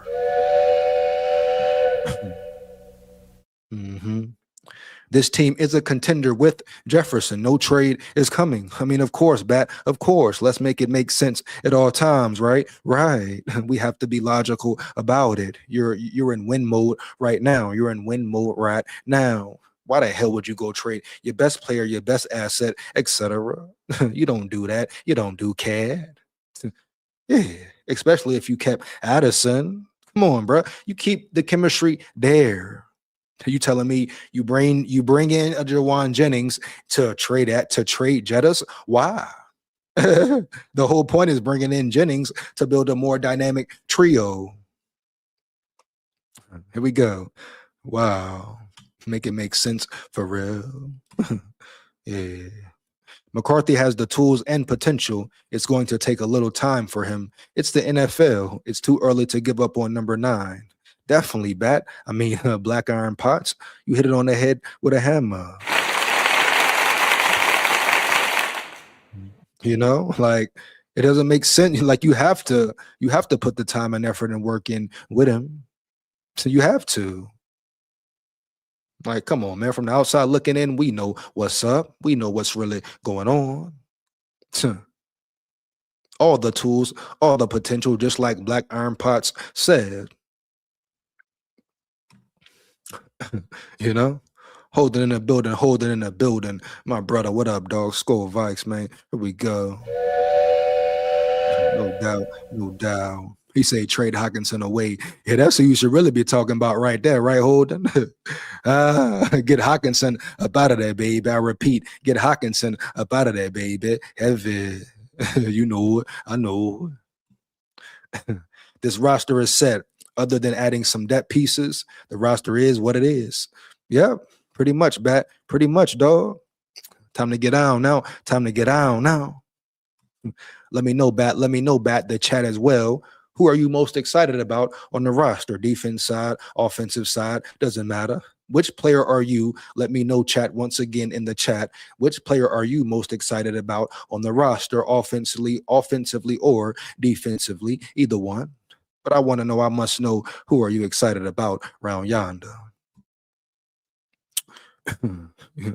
What he said, they love to judge a book by its cover instead of reading it. Ooh, Lamont, Lamont coming in hot tonight, man, off the rip, huh? Hey, big facts, no cap, Lamont. That's how you feeling, Holmes? I rock with it, man. I rock with it. Heavy. Matter of fact, where the sirens out this bitch, for real.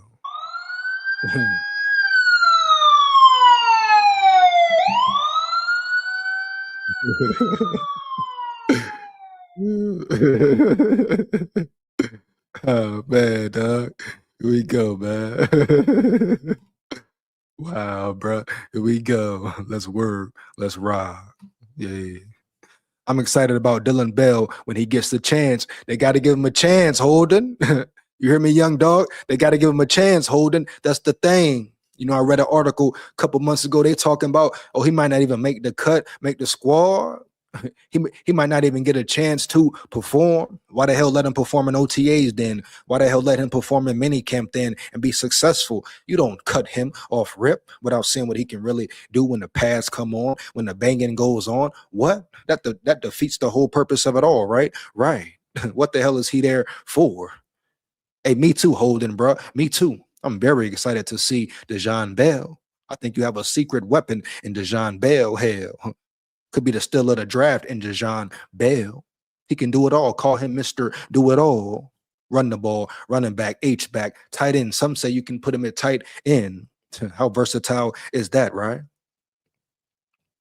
Sometimes you got to just make it make sense, please. But if he gets a real fair chance of opportunity, I guarantee he will make the squad. Some say he will come in there and compete with Addison potentially, Jennings potentially. We're talking about stepping on toes, but in a good way. You know, may the best man win, period. Man sharpen man, iron sharpen iron, no cap. You know, but Dylan Bell could be a real dog. Matter of fact, I think he is a real dog. It's official. For real. Holden say Bell. I'm like, hell yeah, let's go. I know it ain't, man. I know it ain't. Hu Yang in the building. You rang Hu Yang. You rang Hu Yang. No Ed and Eddie tonight, Hu Yang. You hear me? No doubt. Here we go, dog. You know it. I know it. Hey, like that. No doubt Banks and Orange could give us the dream team along with Redmond. Wow, think about it, Bat. Think about it, Bat, right? How dynamic could they be? Woo, how dynamic could they be? Man, bruh, wow. Especially if Banks and Orange are ready out the gate, if they're prepared and more mature enough out the gate, and they can match the level of physicality week in, week out. Man, what? Do you know what we really have here? The potential we have here. You talk about Pat, the Williams wall, etc. Respect to it, definitely. We're talking about a new era, a new wall, though, and a triple head wall, a triple crown wall per se. Three-headed monsters off the rip, heavy. Here we go. I think Bell, wide receiver 5 for this year. Could be 5, 4, maybe even 3. Holding you here. We shall see, man. Here we go. In total, I see them with 6 receivers on the roster. Well, that's a lot, Holden. That's a lot, baby. No doubt. You said they're going with the number 6? Wow. Bell is Smith Jr., sneaky picky, called him a diamond in the rough. Yeah. Yeah, exactly, bro. Exactly. Real talk, real talk. Can't deny it. Can't deny it, man. No cap. What happened to Ty Chandler's reps? Seems like they've all but given up on him. I like to see Ty Felton get a legit opportunity. Often there's politics in football and guys don't get a fair shot. Real talk, Bat. I mean, I keep calling him Bat. Black Iron Pot Records, no doubt. But you know, Ty Chandler Ty Chandler is with the Saints now, man. Yeah, Ty Chandler is a Saint now, Black Iron Pot. He's with the New Orleans Saints. But he didn't get enough reps, in my opinion. I've been saying that for years. Get a man to rock. Get a man to rock. See what he can really do with it.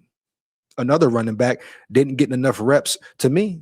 No, hell no. I think he was still unproven. A lot was left on the table with Ty Chandler, period. I stand on that 10 toes down. A lot of talent that's came in, came out. I repeat, a lot of talent that has came in and came out. Here we go. Hopefully that problem is solved, period.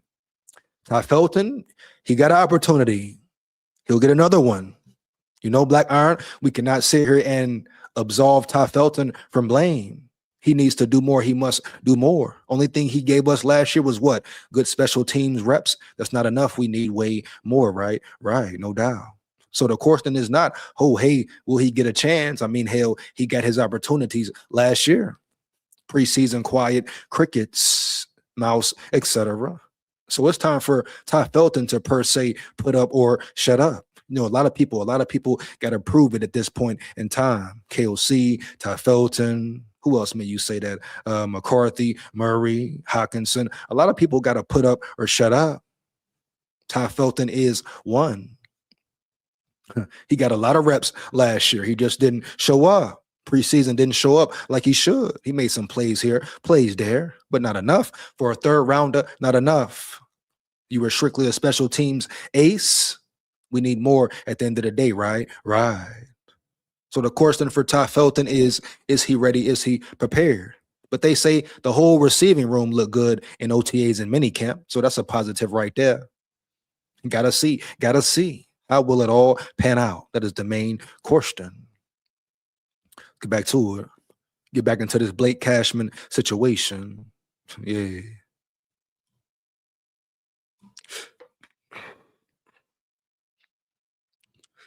Here we go.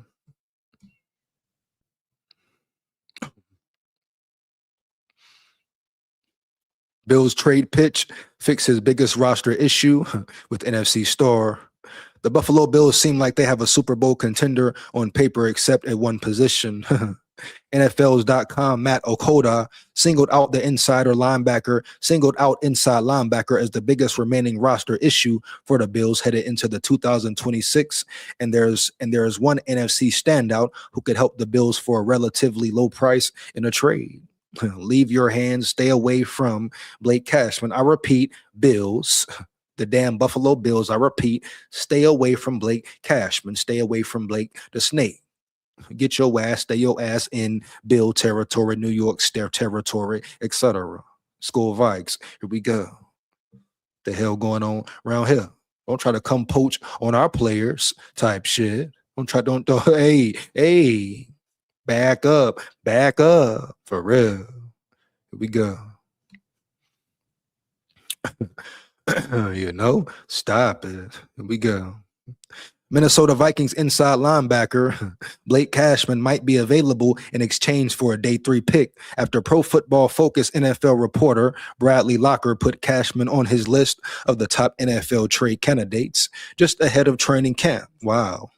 Cashman had 144 tackles in just 13 games in 2025 and would come to the Bills in the final season of the 3-year, $22.5 million contract he signed with the Vikings in March 2024. Here we go. It was Cashman's third consecutive season with at least 100 tackles and his third consecutive season in which he's missed multiple games. He had 106 tackles in 14 games in 2023 and 112 tackles in 14 games in 2024. Oh, wow, bro. Oh, wow. Even last year, how much? You can't replace a tackling machine heavy. I don't care what nobody talking about around yonder. It's no way to replace a Blake Cashman. He is a tackling machine. What do most teams lack on defense? Sure, great tacklers. You talking about 188 tackles and you talking to me about a trade potentially? Buffalo Bills, stay your ass in upstate New York City, wherever the hell you may stay, period. Stay away from Blake the Snake Blake the Snake will remain in Minnesota, period. He's not going nowhere. Minnesota Viking for life off the rip. You know it. I know it. We know it. You know? But it's a reason the Bills would love to have. They would love to have Blake Cashman. Any team in the league would take a Blake Cashman. They know how hard it is to replace a Blake Cashman. Damn near. He is your green dot. He is your aggressor. He is your tone setter. Have you seen him run? Do you see the way he flies around the field, over the field? Do you see his athleticism, his ability? Matter of fact, go ask B Flow. Go ask B Flow. Hey, B Flow, would you be mad if Blake Cashman was traded? How would you feel about losing Blake Cashman per se? I bet you B Flow would say, what? Better get up out my face with that down. Put some respect on Blake Cashman's name, baby.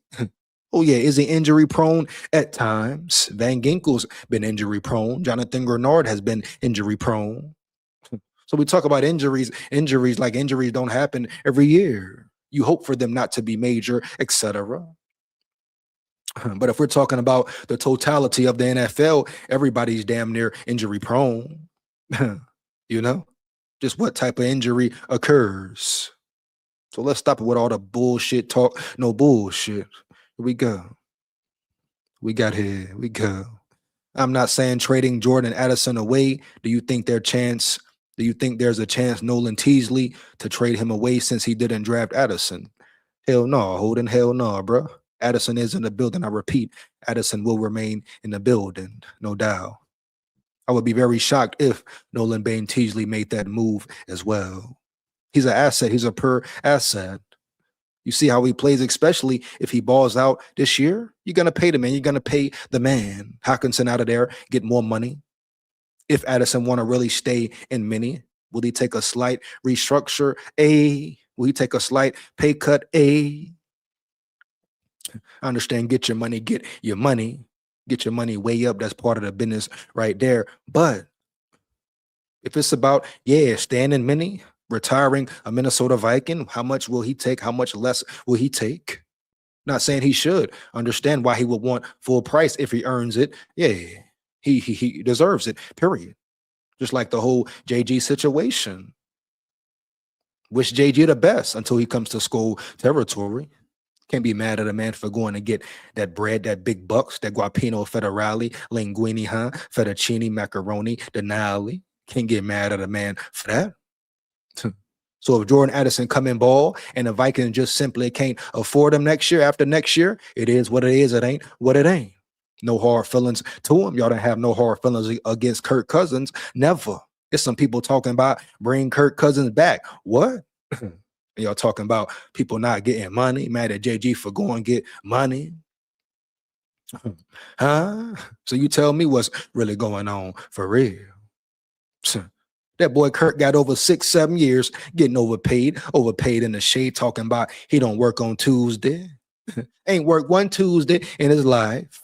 He said, forget the team, forget film study, forget Jettas, forget Addison, forget my brothers in battle and war. And he was chilling at home, cooling. And KOC allowed it with his soft ass. You hear me? Heavy. So don't talk about too much. The blueprint has been seen, shown, etc. And Nolan Bain Teasley is coming in to set the blueprint down. And KOC only has 1 year, I repeat, 1 year to prove it, 1 year to earn it. Do you think Nolan Bain Teasley finna play around with him? No, he finna go get him. I guarantee the Vikings start off piss poor this year, 4 losses, five losses in a row like last year. BS. He's out of there. He's out of there. Don't think Nolan Bain Teasley won't call the shots. He calls the shots, and the Wilfs better shut up and listen, period. Bottom line, Wilfs, sit your ass back and shut up and listen. If KLC starts off piss poor and Nolan Bain Teasley wants to say, hey, I want a new guy in the spot, back up and move and let Nolan Bain Teasley work. You know? KLC has everything he wants and needs. His offense is loaded. Receiving core loaded. Running back room loaded. O-line, everybody say loaded. All the weapons in the world. You can't make it work. You can't win. You're gone. You don't win 2 playoff games. Guess what, KLC? You're gone. Get up out of there. Finito. Adios. Nolan Bain. Ooh, man. Gotta love it, bro. Gotta love it, right? Here we go. Word. Flores loves his vets, and Cashman will not be leaving maybe next year when his contract expires. Not even so sure next year, Bat. He doesn't have to leave next year. That's the point right there. If he stays healthy, his production increases. Why would he leave? You know what I mean? Early. Some players, some vets, you keep. Everybody cried about JG's age. Oh, Grenard's 28, and he's still dominant. He's still elite. He's still getting better and progressing. So what the hell do you mean? What the hell does it matter? Right? Even with Hitman, he's lost a step. That's why he's no longer or should be a starter. But you put him up close and personal to the front, up close and personal to the ball. He can contribute right there. He can help you right there in a good way. But you have to be realistic about it. You know, just what it is, man. How it goes. If KOC don't succeed, I want B-Flow as head coach. That would be ideal. Why wouldn't you give him the job, right? Right. If anyone has earned the job in many, let's say KOC has a piss poor year, bad, starts out bad, he gets fired, boom. The next man up should be who? Flores. Straight up, it should be Flores' job to take or win, whatever. Like, if KLC starts bad and he's fired, hey, B-Flow for head coach, B-Flow for head coach. Question is, will the Vikings make a stand and do it? I think they will. They rolled for him this long. Will stuck by him. Got to respect the Wills for that right there. One thing right there. They stuck by him through thick and thin, etc. Even what he's going through now. I'm sure there's people in their ear, hey this, hey that, hey, tell your man this, tell your man that type shit. But the Wills didn't budge one time. Came to the Vikings, great. Shit, you know? One of the greatest things to happen to the Vikings in 10 years? And some people still don't even appreciate him. Ain't it a damn shame? Here we go. What he said, don't forget Eric Wilson. Oh, Eric, hey, shout out E-Dub. Shout out E-Dub. Shout out E-Dub for real. Think about E-Dub, right, Holden? Can E-Dub keep up that same level of production? Can he keep it going? Keep it going. Really, the system, the Brian Flores system, is the only system E-Dub has gotten off in, has really balled in type shit. Once again, shows you how phenomenal Brian Flores is. What he turns players into instantly, you know, instant impact. But the question for Eric Wilson, health first, and can he keep up that same level of production, maybe even then some? And prime example, Eric Wilson E-Dub. He's 31. 31? He's not on a decline per se. Matter of fact, he played better last year. He stepped up last year. We saw progress last year. Just off the change of scenery alone, change of scheme alone. You know, Brian Flores touching him, putting his hands on him per se, right? Developing him even more, teaching him the ins and outs of the game. And then respect, props to position coaches, etc. The whole scheme, staff in general. You know? To me, they even overpaid for E-Dub, slightly overpaid for E-Dub. Oh, yeah. But we gonna see. But you never get rid of a Blake Cashman. I don't care what nobody talking about. Wow, are you kidding me here? Are you kidding me here? For real. Let's get to it. Where we at here? Boom, here we go. It was Cashman's third consecutive season with at least 100 tackles and his third consecutive season in which he missed multiple games. That's the biggest question for him, injuries. He had 106 tackles in 14 games in 23 and 112 tackles in 14 games in 24. Once the centerpiece of Minnesota's fabulous defense, Cashman could be on the move after a down year, Locker wrote. In 2025, Cashman didn't look like the strong linebacker of the last 2 years. His overall PFF grade dipped from 72.0 to 63.6. Once again, don't get deceived by PFF. When Cashman is healthy, he plays, he balls, he's a dog. You know, if you ever see Cashman playing just horrible, 9 times out of 10, he's playing hurt or injured. Not 100%, not 100%. So once again, don't let PFF fool you. Let's get to it. Punctuated by his 48.6 PFF coverage grade. Nevertheless, he was good as a downhill player with a 7.7 run stop rate and a 5.3 missed tackle clip. In light of Cashman's decline, as well as this being the final year of his contract, the Vikings drafted linebacker Jake Goldday in the 2nd round, as well as extended Eric Wilson. That suggests that either he or Ivan Pace Jr. could have their days numbered in purple. And if you have to guess, it would definitely be Ivan Pace Jr., right? You know, and this is just some Bills news here. We don't have to worry about all that ever. You know what I mean? But yeah, you keep Blake Cashman by any means. You understand me? If Banks and Orange make a splash, Flores may have a different perspective on rookies, even Goldday. Big facts, no cap, Lamont.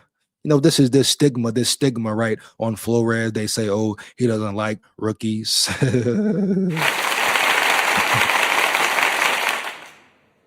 You know, oh, Flores doesn't like rookies per se. I say that's cap. Will he play a rookie? I feel like he really will play a rookie if the rookie is ready. I mean, we saw Dallas Turner play his rookie year. He got snaps. He got reps.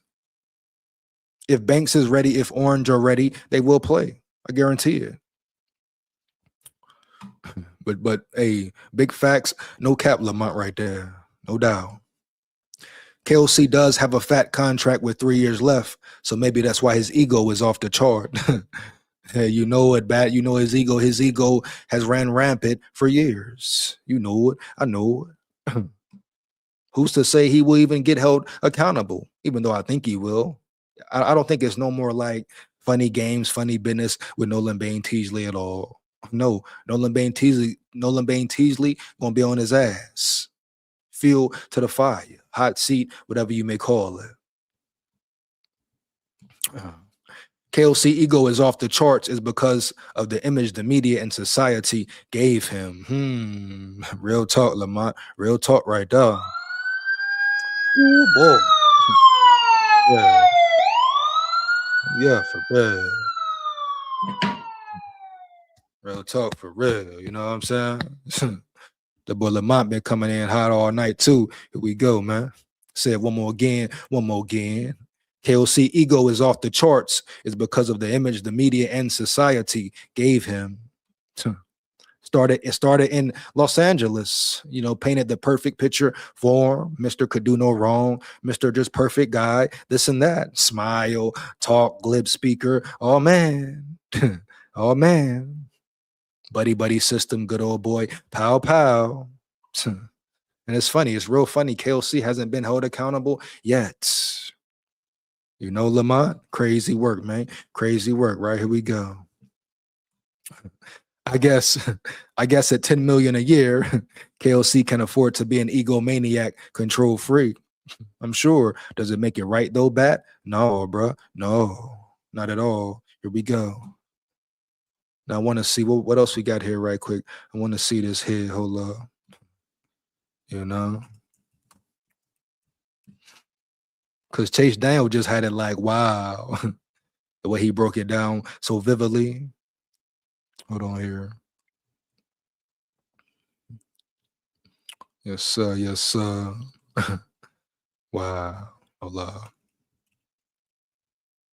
Once again, you got any more questions, comments, opinions, man? Put them in the chat. Probably finna get up out of here in a minute. Want to check this one last thing, though, right quick. Here we go. We got here. Hold up. Oh, man, everybody. Let's be careful around here, huh? Hold up here. Might not be on there.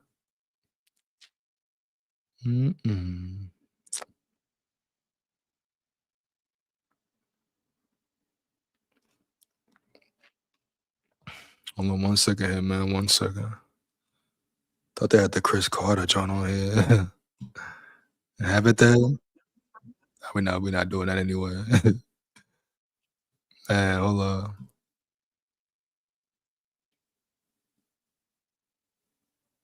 Hold on. Hold on, I see I see Libra. I mean Libra.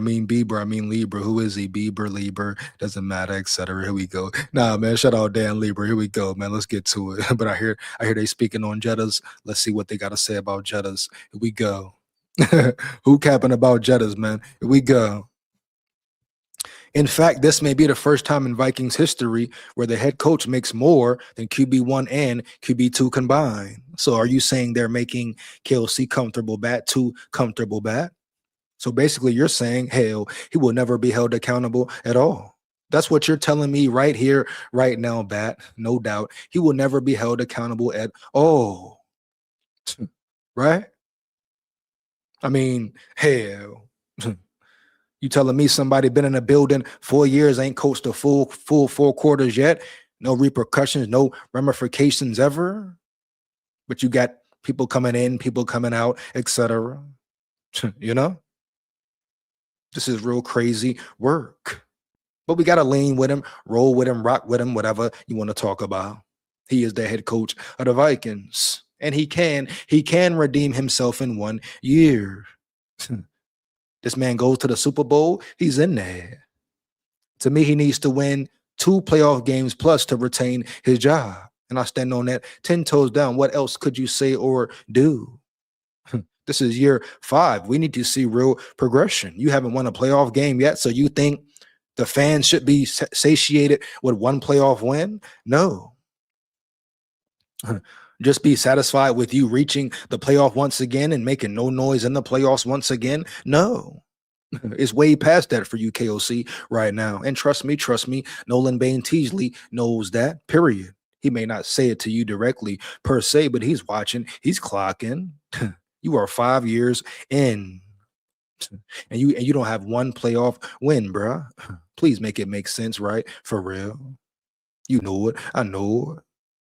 So we need 2 playoff wins plus. Then you go from there. Anything else is positive. Here we go. Get back to what Hu Yang said. Tunes.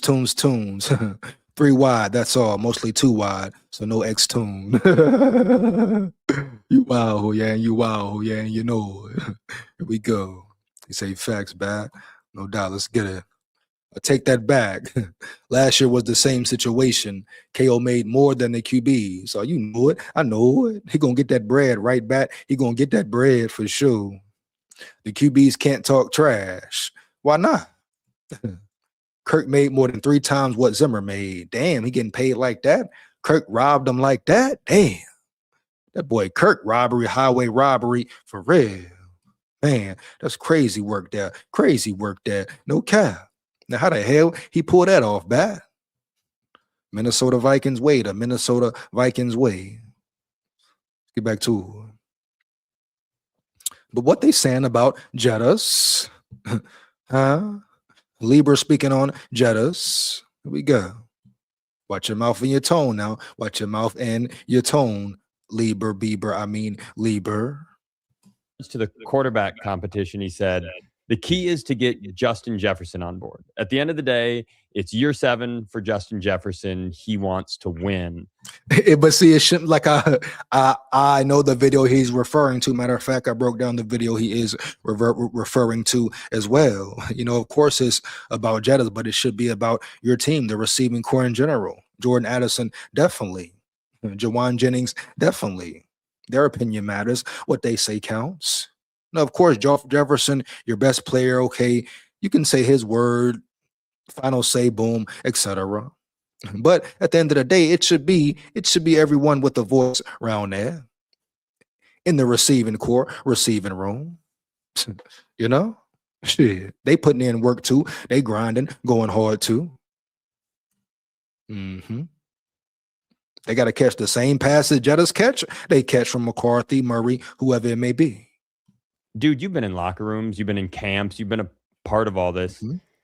Is it as simple as that? We're all having all these conversations and ideas and talking it out, but at the end of the day, he's the franchise's most important player. He drives winning.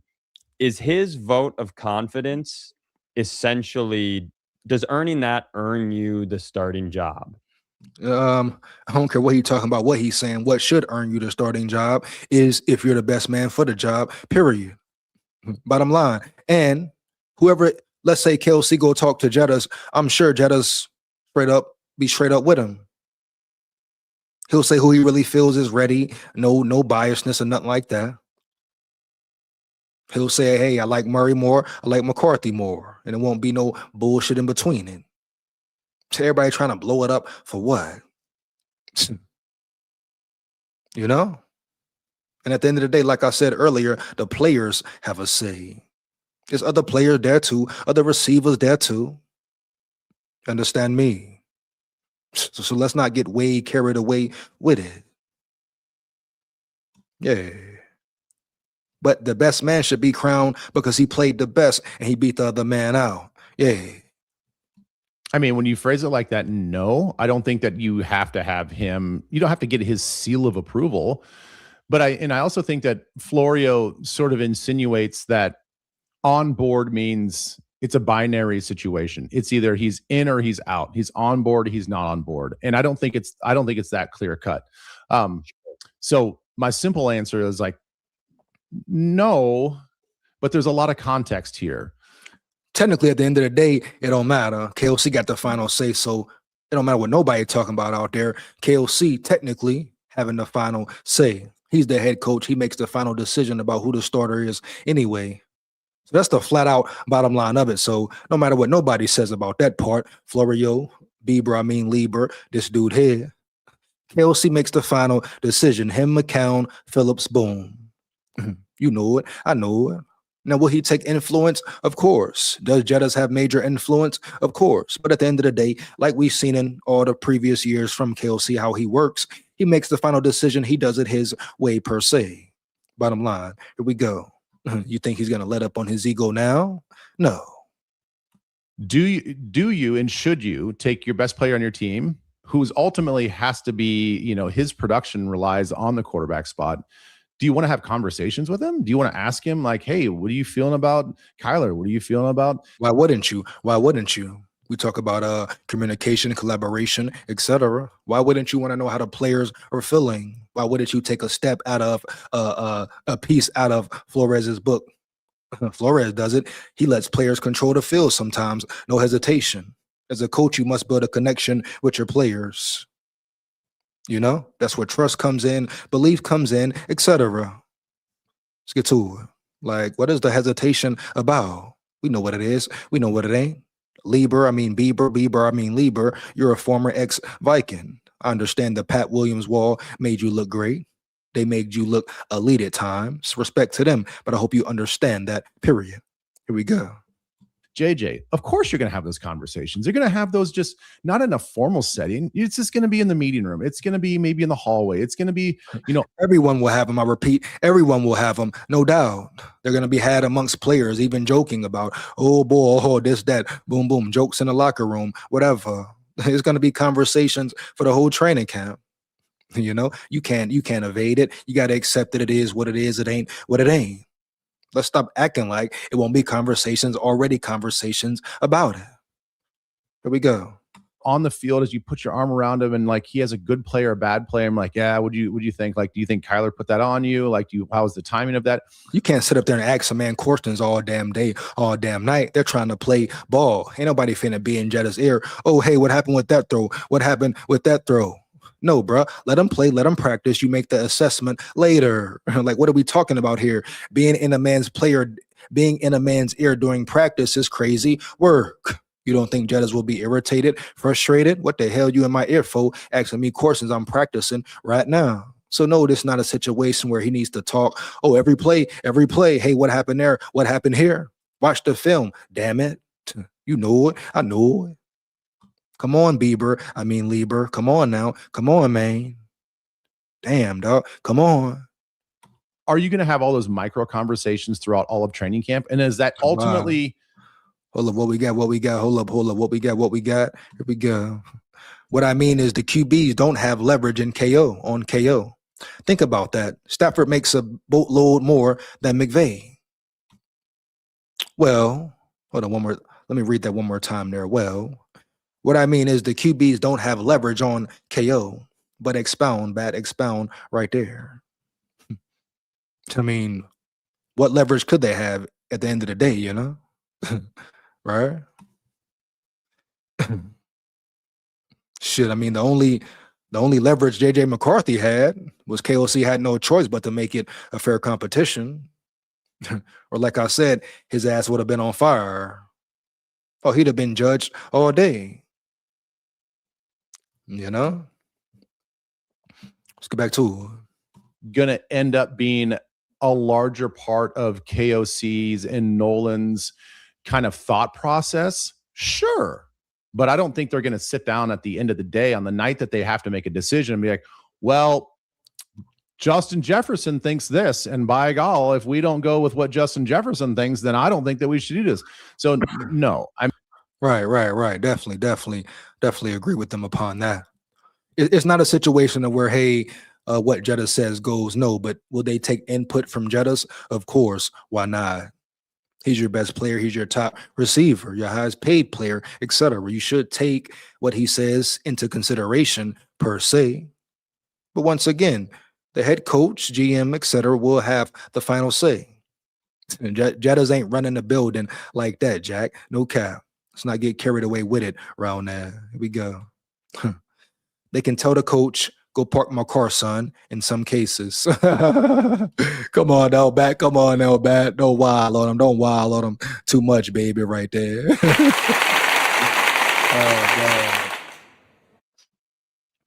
That boy Bat said he gonna wild on him right quick. Here we go. Let's get it. Let's word. I mean, it's gonna have some weight. There's gonna be some respect given to Justin Jefferson, but I don't think that he has to be 100%. As should be. Respect should be given.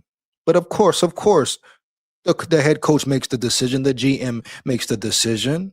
Come on now. On board with whatever they're thinking.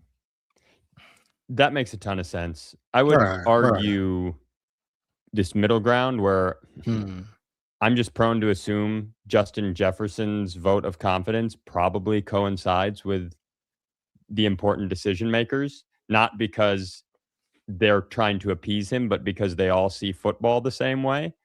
Yeah. Talking about some. Well, of course. Yeah. Like I said, he should have input. He should definitely have some input, take his input, listen. Of course. It's the right thing to do, the respectable thing, the logical thing to do. I mean, hell, he's the best receiver in the game. Certain things should matter, of course. Yeah. But is it just Jettas? What Jettas say go? He running the ship. He the coach now? No, that's the main thing right there. Somebody else in the media, Mina Kimes, she said, and I would love to get in. She was like, hey, shout out Mina Fine's fine ass. Come here, girl. Mwah. We go. Justin Jefferson should never have a season like he had last season. What you mean though? Expound, bro. Expound. Here we go. Never. And the statistic that she threw out was JJ McCarthy had a 28% off target rate. Right. Listen. What stat was that from? Which part of the season was that from? That's what I mean. The biasness, the bullshit on top of bullshit. Right. We got to be real here. They never compare the last 6 games of the season. Never compare. They never make the fair comparison. Should Jettas have a season like he had last year again? Hell no. But you don't blame McCarthy for that season at all either. It's not all on McCarthy either. Let's check the real facts here. No cap. Stats, facts, truth, etc. You know it. I know it. So Mina Kimes, cool money, cool beans, your fine ass girl. But at the end of the day, you're talking erroneous, no doubt. Much more factors played a role that she don't know about, that she has no idea about. You understand me? So in this forming case, she is JT just talking, period. Let's get it, bro. Here we go. SKOL VIKES. Let's win. Hold up. What he said. Here we go. To me, the QB is supposed to be the leader. Big facts, no cap. Nobody else. Not sure KO is ready to let JJ take over the reins of team leader over him. Well, JJ McCarthy is a team leader already, Bat. You know, he was voted a captain last year and all that. So he's already a team leader in his own way, in his own right. He showed you that on the field, period. You know? But Rich Julio, shout out Rich Julio in the building. What up, dog? SKOL Vikes, bro. Here we go.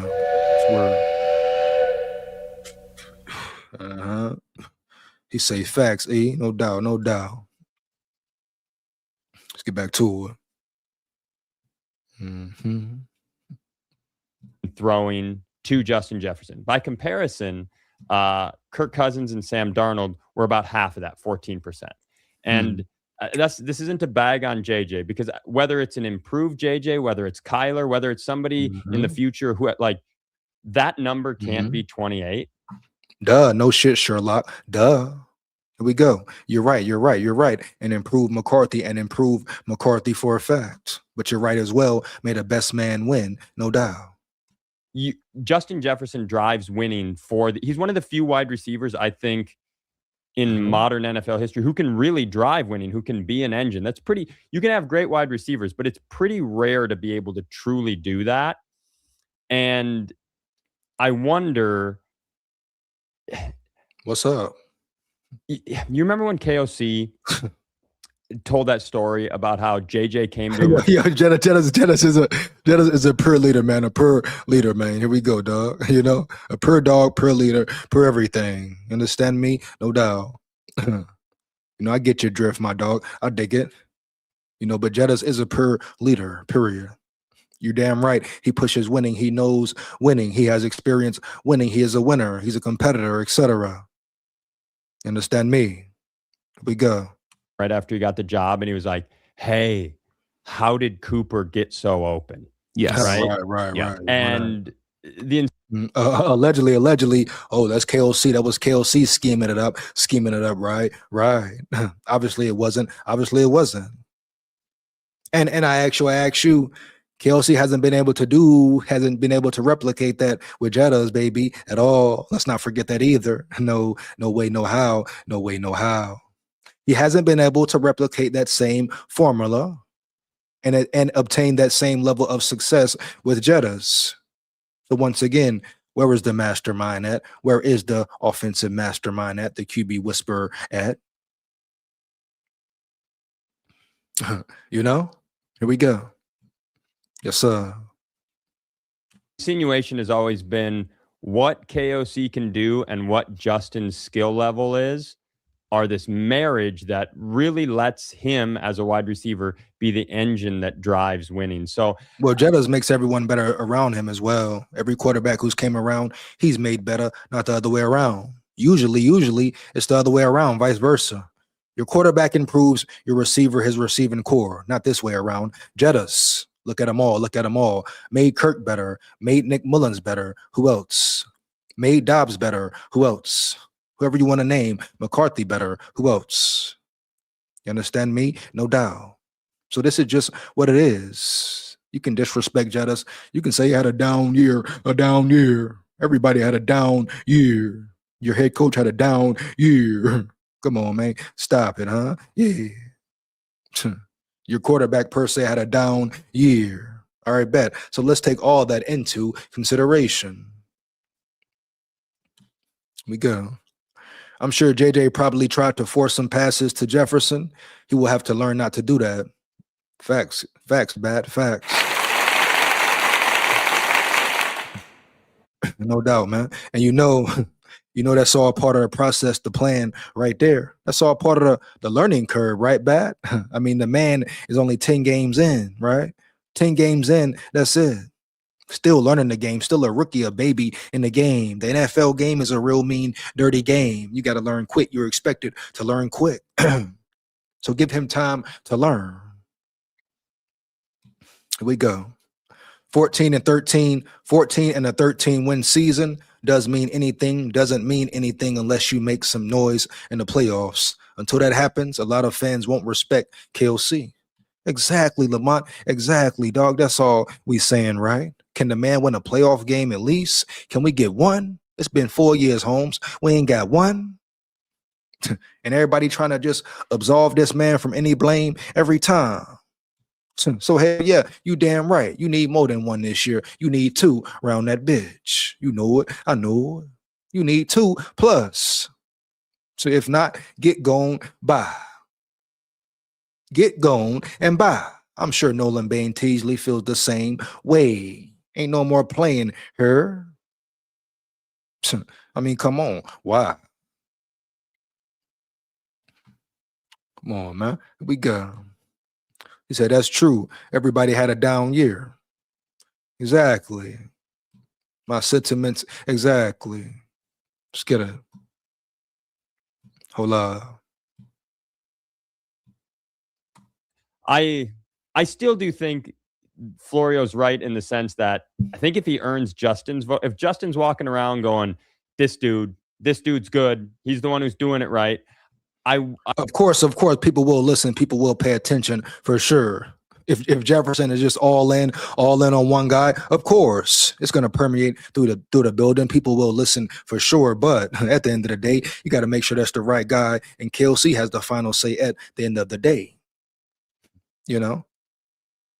But yeah, man, come on now. Jettas come out. Oh, Murray's killing it. Or McCarthy's killing it. He's killing it. Oh, man. Yeah. Of course, people will pay more attention. That's a positive for the quarterback, but come on now. You know, Nolan Bain Teasley and KOC make the final decision. It's what it is, what it ain't. Here we go. So we go. I wonder if other important people are going like, I don't know if you're right about that, Justin. I think they're just so in sync offensively that what he thinks is probably going to be what the larger group thinks. Yeah, I think it's going to be a supporting asset for sure because of just what you said, where KOC knows that Justin Jefferson knows ball. And he's been in this offense long he's not enough. just a talent. He's not just a talent. He knows football, and he knows what this offense is like when it's really humming at a high level with a really competent quarterback and an accurate quarterback versus what it looked like last year. So again, I think that there's going to be some input from Justin Jefferson. And I don't think it's going to be a contrasting amount of input that's like, oh, well, KOC thinks this and Justin Jefferson's way over here in his thought process. I think it's going to be so closely married together that it's going to be like, oh, it's just kind of like nice that we're all on the same page. It's supporting kind of what we're thinking from a player standpoint, which is going to end up helping us make the ultimate decision, which is always going to be the same. I think they're all going to be on the same side of that decision. So, you know, to make it sound like he has to be on board, I don't think he has to be on board because again, if in the off chance, slim chance that Justin Jefferson's way over here on who he thinks is quarterback and the front office and the coaches are over here, I don't think that I don't think Justin's gonna be pissed off if they go with what the whole team thinks. And I don't think they're gonna be looking over at Justin Jefferson and say, hey, collectively, all of us 10, 12 people think this, but boy, we can't afford to lose Justin. So we're just going to go with who he thinks. That's not going to be the case either. So that whole possibility is so small that I don't even think it's really worth the argument because they're all going to be on the same page kind of no matter what. Right. Like I said, right. I would say it makes Justin Jefferson the more interesting QB competition. Like I said earlier, like, okay, yes, he can have an input, but they're not going to just lean on his decision. He's not going to run things per se up in there. You know what I mean? Bottom line. What if Jettas' guy is McCarthy after all, with the offseason workouts and OTAs, but wants him to showcase the work he has put in this offseason? Yeah, I mean, like I say, you know, whoever it is, dog. Whoever Jettas wants, whether it's Murray or McCarthy, they got to prove it and earn it.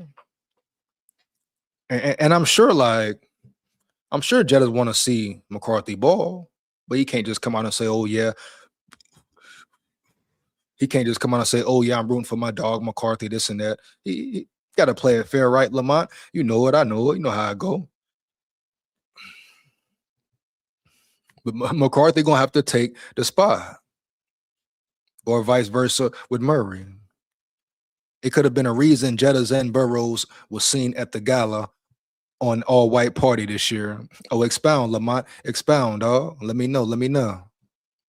Did you see any other NFL players' images? Just saying.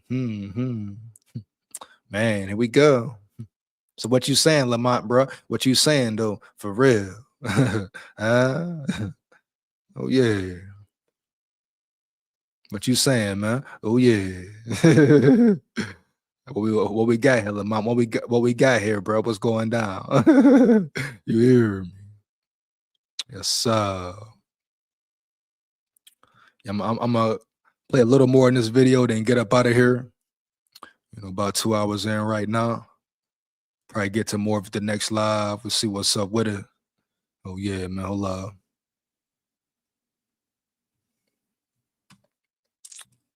Watch and listen, because KOC, man, that dude's a vault. Like you're not gonna be able to see a crack. You're not gonna hear it. It's hard to take something and gleam anything. Right. But Justin Jefferson is so good in the media and such like a patient all-time teammate. But I do think a great teammate. Talk about far as media. He says all the right things in the media. You understand me?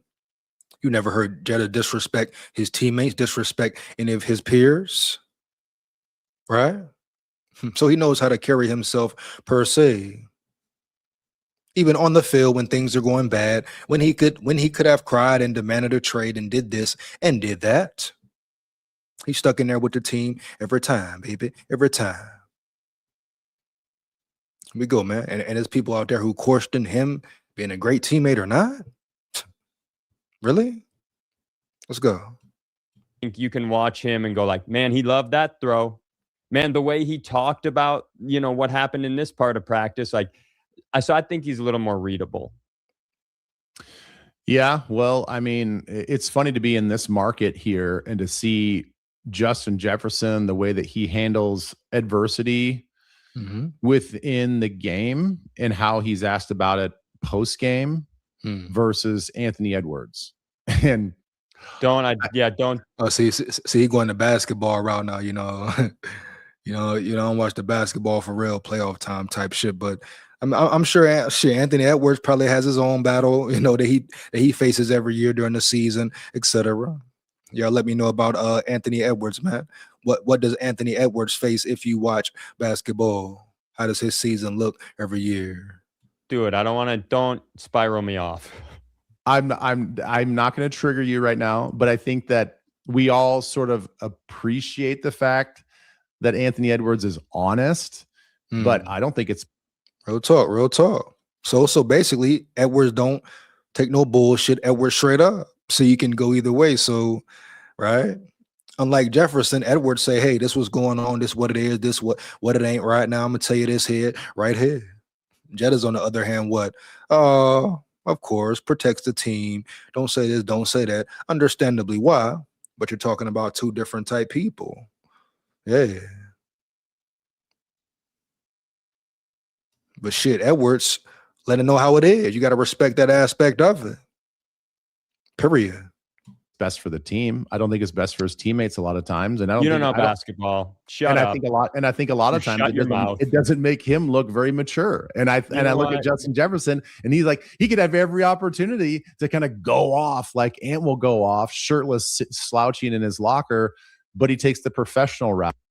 Yeah, and like, I don't know about Ant or Minnesota basketball. T-Wolves no team, but sound like Ant is a powder and a whiner maybe. He in the locker room, shirt off, pouting, slouched down, talking crazy. He may be a whiner. Here we go. Let's get to it. Let's move forward here. What he did, that honesty, what he did for Cat, him going out in those playoffs going, yeah, they got Kevin Durant. We got Jaden McDaniels. I like that. Boost your team around, boost your team up, boost your dogs up. He like, what's up? We want all the smoke. We don't care who it is, who we going up against, and ain't no fear. And what it is. Here we go. But you know, Justin Jefferson mentality on the field. Wow. You got Jaden McDaniels. So like whatever. See what they talk about Jettas even anymore. Ranking wide receiver scouts, execs, coach, players, whatever that ranks. JJ gets number 2 behind Jamar Chase. Listen to me. Here's something we can agree on. Jamar Chase is a very good football player. But he's not better than Jettas. Tell you that right now. Only thing you give him over Jettas, maybe 2 is what? Twitch, slightly faster. That's about it. Anything else is Jettas. Overall best receiver, Jettas. Stop it. No disrespect, just facts here. For sure. He doesn't do what Justin Jefferson. Nobody does what Justin Jefferson does. Jackson Smith and Jigba is a very Puka Nakua. Like he's a better block. There are some good wide receivers, and Jamar Chase is one of them.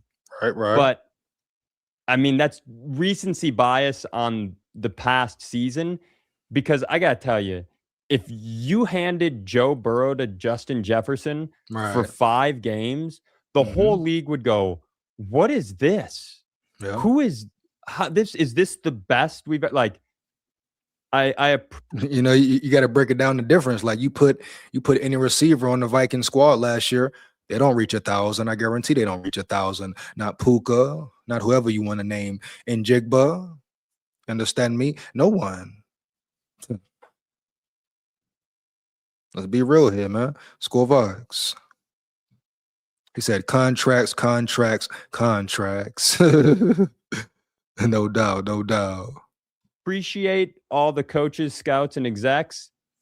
Much like Ben Lieber on Anthony Edwards, you're wrong. I think go ahead. Justin Jefferson is the clear number 1. Real talk, man. Come on, man. Stop it, man. Come on now. And with that being said, respect. I'm gonna stop it right there. Get ready to get up out of here. Understand me, man. You know, training camp, once again, training camp is almost upon us. Are you excited about training camp? If so, what players are you excited about? And make sure you like, comment, and subscribe. Hit that bell as well, man. Support the grind, support the channel. Takes less than 1 second. Why not? You support the fake already. Support the real for real. You know it. I know it. Down at the levee, we going fishing at the levee. SKOL VIKES, man. We run the north. Believe that. Here we come.